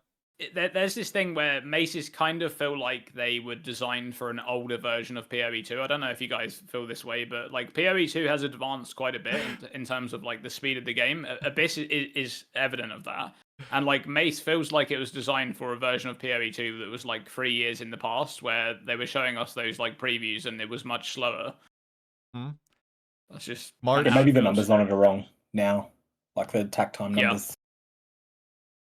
They feel fine in the campaign too. Like that's the thing, right? It's just they don't scale. I think they feel fine in the campaign for the most part, just they cannot scale that well, unless without a lot of investment. I've seen some crazy mace builds, some very speedy mace builds, but even some of the skills just have that base attack time that can't change, which the bad feeling thing that everybody has talked about. I'm really not a big fan of those things. I really don't like the fixed added attack timers on skills. It's not just mace, but there's quite a few of them in the game. Like grenades is essentially like you're cooldown limited rather than attack speed limited. It just means that you want different itemization, and I quite like that. It's like, okay, I'm trying to think of what's the best. I did a guide for crafting grenades under 2 divines a while back, and it was just thinking, what's the best stats you can get together easily on a grenade, and on a crossbow, and it worked out that it was like you just don't get attack speed, and that's right for it. That's cool. Like, yeah, I'd like to have things where you don't want to have gem levels. Do you think there could be a world in which, with the bear, for example, I'll go back to the bear because I've played so much bear this patch, where you're rewarded if you can properly set up your skills, like so basic, but it feels so good once you finally get it down. The weaving like a maul or a shout into a slam. It like halves the time it takes to do that attack, and it's so simple, but it feels so dang good once you master it, you know? And you just feel faster, even though maybe it's not as fast as you think you are. I wonder if there's something they can do with the base added attack times and maces, where maybe there's some weaving. Maybe I'm just trying to think. I don't know. Food for thought. I think it's one of those things where the game is changing all the time, and they probably will have to go back and review these skills, like not just on an individual basis, but also just like collectively, right? Because like you were saying there, you've got those like kind of cool combinations on the bear, which were obviously designed that way, like maul into slam, or ferocious roar into slam, because the ferocious roar makes the bear stand up, right? So you skip that added attack timer. Like it might be the case that they just need to go back and kind of review the mace skills. Yeah. Okay. Just old skills in general. I had one more big topic that I wanted us to talk about before we close out into some of these smaller topics here, and that is the Endgame. Now, the Endgame in PoE 2 didn't receive many changes this patch, but I feel like the few changes it did receive actually had an outsized impact, far bigger impact than I thought they would have personally. It's going back to the tablets and the rare tablets and how those affect maps after you kill the Arbiter of Ash. I love them. I'm not even being like facetious or anything. I think they feel pretty dang good, and there's a lot of options available to change up your maps, juice your maps, and it doesn't require that much extra thought. Like you just rare your map, you corrupt it if you're trying to go for a T16, run it 6 mod, pick your tablet choice, and you go in. I've really loved it compared to 0.3 and prior patches. What do you guys feel about those endgame shifts with tablets? Am I like making too big of a deal out of them, or did they actually have kind of a sizable impact on the gameplay loop? I feel like there's a couple of things that they got right and a couple of things still maybe with some iteration. Is it just me that feels 5 mod maps are better than 6 mod at the moment? 100%. Like just because there's near zero chance of dying. Well, there's basically zero chance of dying twice. Yep. I think the one portal stuff, I'm so against it at this point. It feels so bad. I'm fine with it in general, but I think it's like it's changing the way that you play the game. But once they get defenses into a better spot, I think it'll be the right call. So they shouldn't change it now. Okay. But they haven't got defenses right. But for the moment, anyways, five mods is my default, and I think the annoying thing is that Arbiter is probably just too late in progression for such an important unlock as rare tablets. I thought that beforehand, and I still think it now. The other thing that was transformative, though, I did not think of this before the league, is the ability to alch magic items and just how significant that is for tablets. It's like, okay, I missed the good prefixes and suffixes with the transmute org. Re-roll it and see what happens with an alch. Yep. Yeah, that's huge. That nice. change was really really big. Just to echo what Gog said there, like it being tied to Arbiter, I think it's okay if the first Arbiter is like a quest progression. That would be fine. Yeah. As it is right now, I don't like it. I just think. I mean, I had the same thing again this patch, right? Like, I didn't find any Citadels until I think I was 92 or 93, right?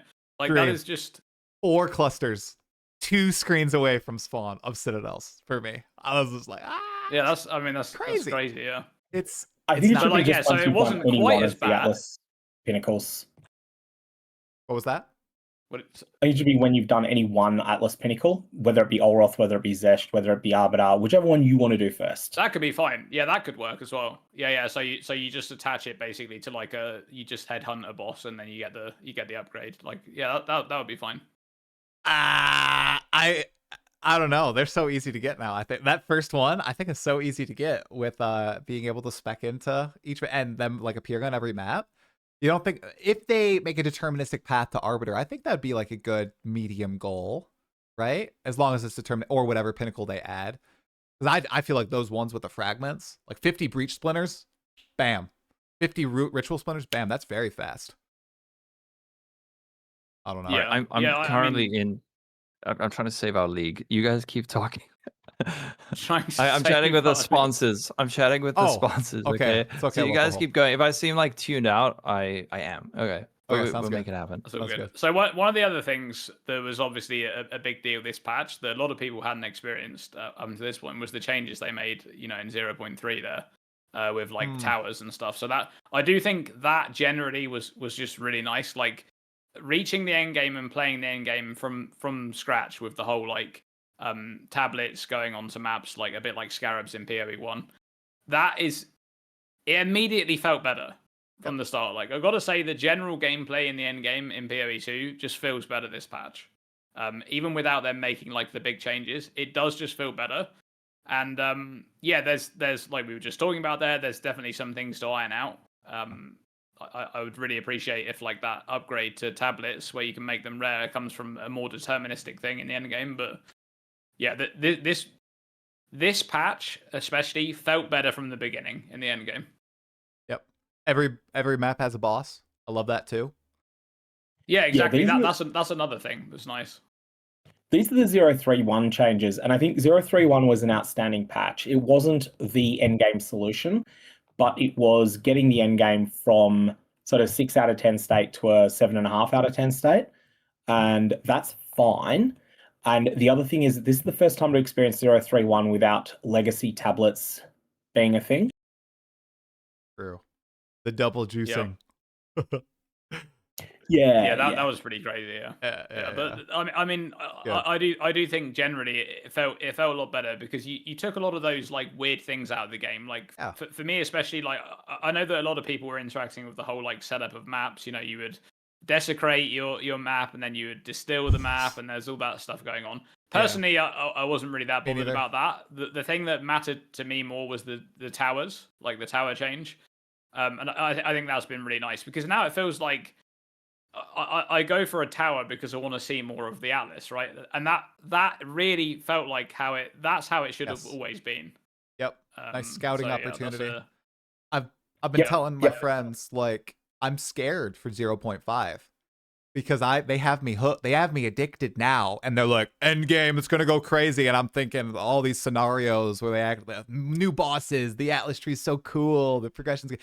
I don't know what's gonna happen because we're staying up till like 2-3 a.m. in Discord playing, and I'm like, oh, I can't stay up later than that. That's bad. And we're a month in. I don't know what's happening. So I'm scared. I'm scared for 0.5. I think the way to look at it with the endgame changes is that they've clearly been setting up the current atlas as like this is the thing they want to push forward. I don't think they're going to get rid of like the exploratory atlas. That's just the thing that they're going for. And I really have always believed in this mechanic. Like I've always thought that they can actually do it. I always saw the good in it, even if it felt really bad for a while there, and it really did, right? So I think they can make it work, like actually make it really good. There was already glimmers of that in this patch that I felt like the end game was a lot more fun to interact with generally. And one of the things that is really missing now is the good atlas tree. Like I've never really liked the whole individual atlas trees for each mechanic. I think I mean Mark was I can't remember his exact words, but he was talking about how like they have a pretty crazy idea for an atlas tree or something. He was being a bit cryptic with what he was talking about. I'm wondering whether we're going to get like a 3D atlas tree, right, or something like that. I don't know. It's going to be something like all I'm saying is from everything we've had in PoE 1 over the years, there'll be a lot of PoE 2 players that have never played PoE 1. So you can take my word on it. These guys are crazy, okay? They can cook.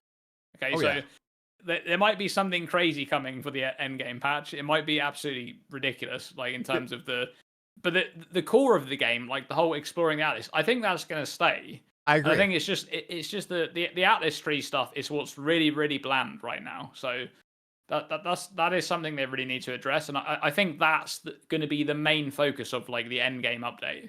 Wolson had a rotatable like skill tree. What if it's like a rotatable atlas, like compass tree or some crap like that? Ooh. I mean, there could be some crazy, yeah. The maths geek in me just has to point out here that like graph theory doesn't kind of work that way. Like, there's not much difference to going to 3 dimensions except for confusion for confusion's sake.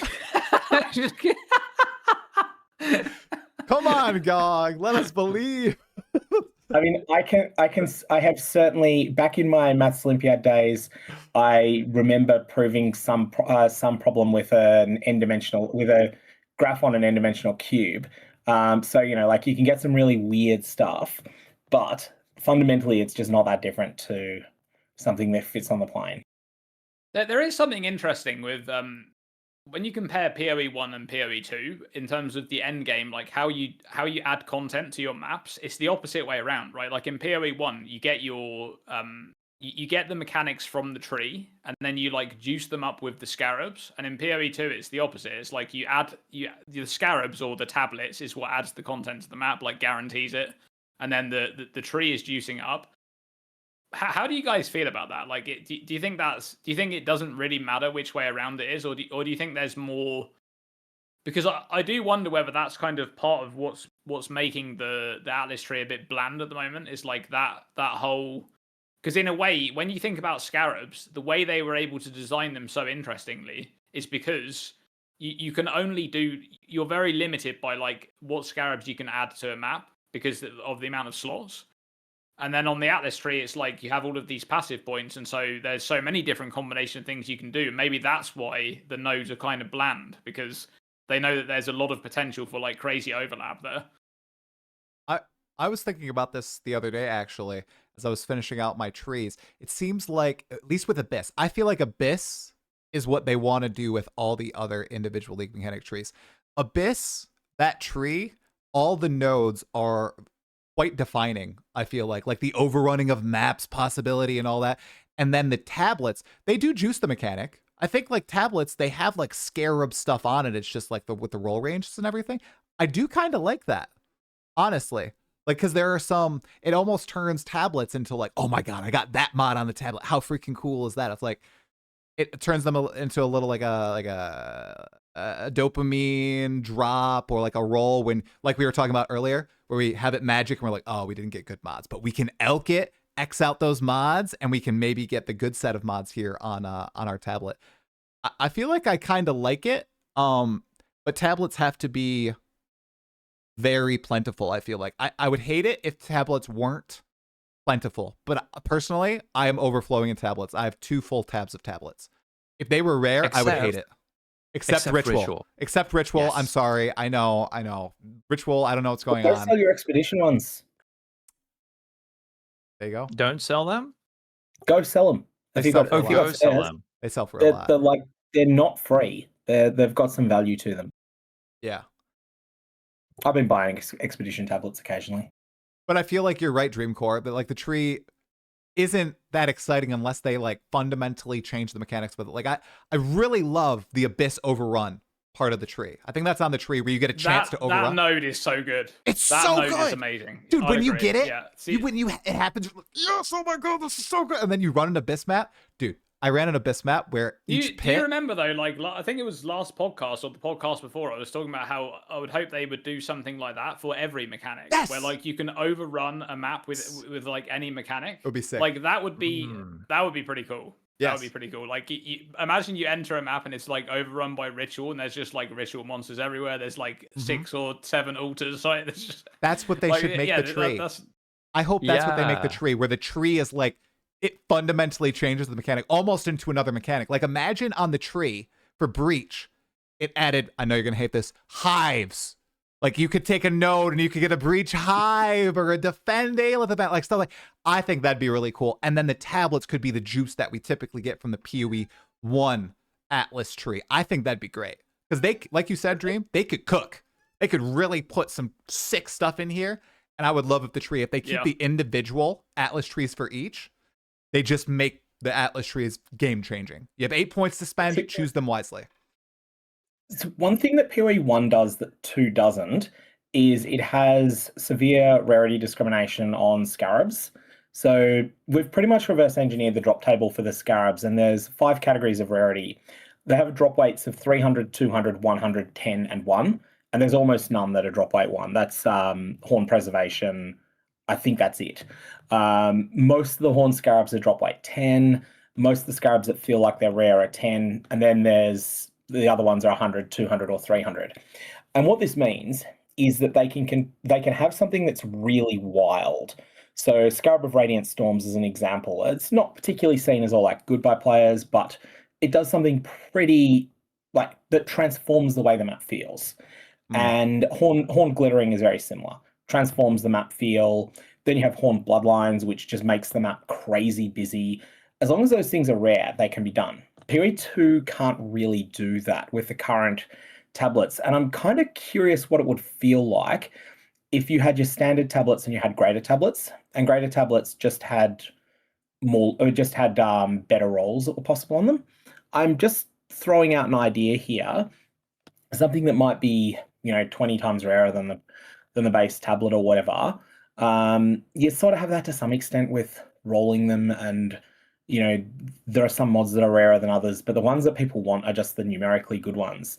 The reason though that I think the Atlas tree feels bland is that it's just flat numbers increases to maps. Mostly it's like, 3% rarity. Yep, I've got to take that node. It's too good not to take. And there's a whole bunch of those, and they're just... It feels like it's progression, but without agency at the moment. It's like going from level 1 to 90. Your character is getting better just by the base life that you get and things like that each level. But the part that's interesting is the agency you've got, where you're picking nodes on the tree. The part that's mundane is just, you leveled up. Here's, at least in PoE 1, it's plus 12 life. I'm not sure what it is offhand in 2. Yeah, that is actually, I think the further you go out on the Atlas tree, you start to get some more interesting stuff. Like the Abyss, not the Abyss, the Essence stuff feels really impactful. Like the moment you have like all of that specced out, it feels like you're getting a lot more. They're, again though, they are kind of like, they're impactful, but they are kind of bland. But those ones that are in the middle are very bland. Like you were saying, it's literally like, here's 10% more Waystone drops, or 5% rarity, or like 3% pack size or something. Like, those things are impactful, especially when you start to stack all those nodes up. They are having quite a big impact.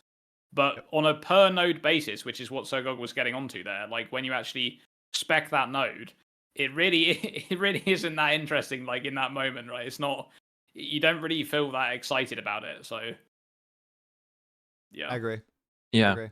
Even Mark said he looked at the tree last league and was like, this thing sucks. Like it's really boring.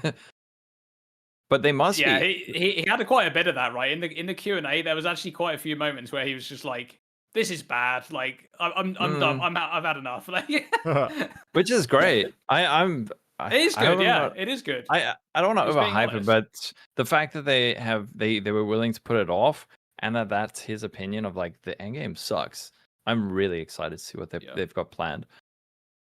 Yeah. Hot take on the Endgame. Hot take that they should have launched in 010 with a level cap of 90 and a waystone cap of tier 10. Mm.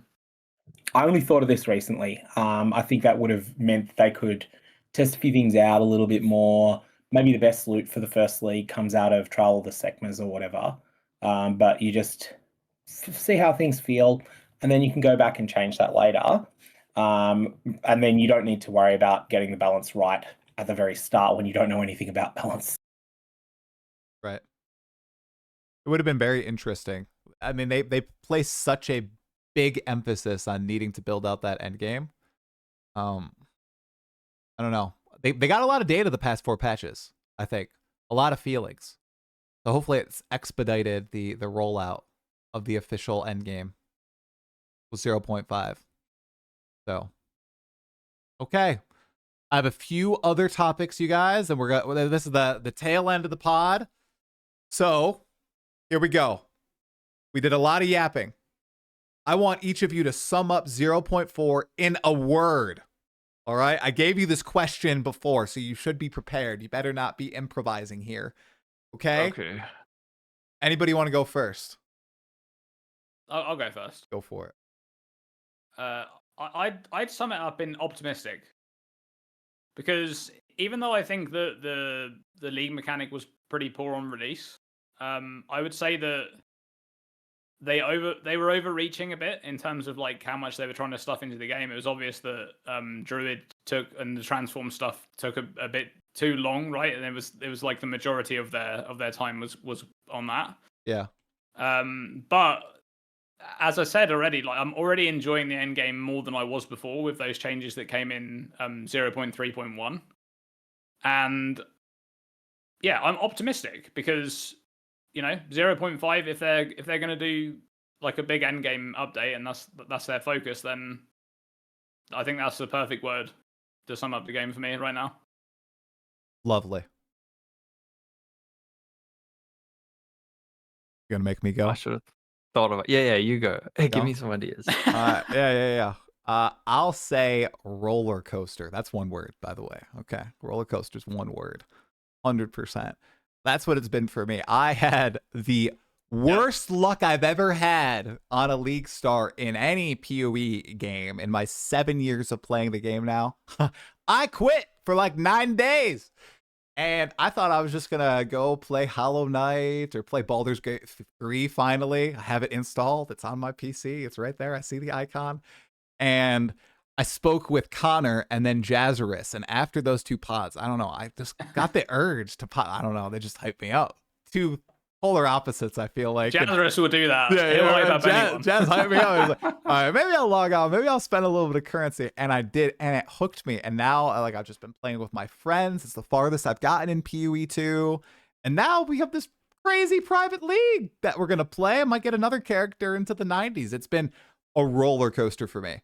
And I do agree with you. I'm pretty optimistic, Dream, after this patch. I think it's moving in positive directions, even though this was, wow, the buggiest I've ever played PoE. I feel like I'm crashing more than ever. I'm encountering more bugs than ever, but I'm still having a blast. So I'm pretty optimistic about the future, despite all the controversy. The roller coaster is my word. Have I stalled long enough for either Sirgog or Lolcohol? I've got 2, but I'll let Lolcohol go first. I'll take your other. No. Give me one. Type it. I'm torn between Holten and I like optimistic.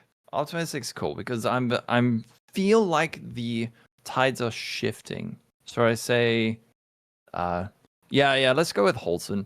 I've noticed that a lot of previously sort of not suspicious but skeptical folks are even with this league, even though the endgame hasn't got to the point where it's fully developed, it does feel like people are starting to slowly come around and see the value of the game existing at all. And then I'm hoping with next league, if they nail that end game, I think it'll be like that'll be a huge turning point. So I will choose the word Holten. Great. So if the temple hadn't existed, I would have said optimistic. I think the core game is in a pretty good state at the moment. However, the temple existed, and therefore I'm going to choose the word squandered. And the reason I choose the word squandered is because I forgot to pick a word, and I was thinking, what's a one-word synonym for wasted potential? And so I asked Google, and the closest it could come up with was squandered. And I thought, yep, that fits. This should have been the best league yet by a long way, and the debacles around patch 040C resulted in it not being that. Resulted in it being just squandered. And yeah, that's essentially my summary of it. I think that's a good one because I have never seen including from myself, okay? I've never been a part of the "it's so over, we're so back" crowd until this league. Like, I literally said that to my friends. I was like, it's so over, this league's so over. And then I started playing, we're so back. And I've seen that happen with the hot fixes going out. So I feel it. I feel it in my bones. Good one. Good one, Sirgog. Hey, you guys. Do you have anything else you wanted to talk about today? Any other final topics, closing statements about 0.4 Second Wind League? Wow. We talked ourselves I'm good. Let's hope that we get the slots. It might happen. It might happen. We might have to reach out to external third parties. So if you see a bunch of people with like a company name in their character and people streaming with Second Wind X company, like, just be grateful for if that. I need to do that, let me know too. Lolcohol. I don't know if yeah, I will. And Okay. and it's not garbage. These are people that I've been speaking to. They actually have a product that I am personally interested in. So this is just like perfect timing. Stars aligned, and maybe we can make it happen. Everybody, Lolcohol is selling his soul so that we can play privately. So he's, it's gonna be worth it. Deal with the lovely, I don't know the name of the company. I can't remember it off the top of my head. It'll be good. It'll work out, you guys. Yeah. Okay. It's not the PH website, I promise. Okay. Oh, thank goodness. It better not be that website. Okay, you guys. Well, thank you for another excellent episode of the Pod of Exile. As always, guys, we are juiced up by Mobalytics here. We're all partnered with that site and post guides, character builds, and the like on over there. In addition, I'll have all the links to Sirgog, Dreamcore, and Lolcohol's information in the description below. Check out their Twitch channels, check out their YouTube channels, and their Mobalytics pages as well. We will all be participating in this Second Wind Private League, which as of now is almost at 26,000 members signed up. And it looks like Gazzy's going to be joining as well. I just saw that in the chat. So pretty much everyone I know is going to be popping into this private league. It's going to pass 30K by the end of the day, I'm pretty sure. So let's pray that the mysterious company Lolcohol is partnering with, or GGG, comes in and provides some slots. Thank you all so much for watching. As usual, we'll talk to you later. Stay sane. Bye-bye. Bye. Bye. And stay sane is not a requirement. You can go crazy like me. That's true. True. Yep.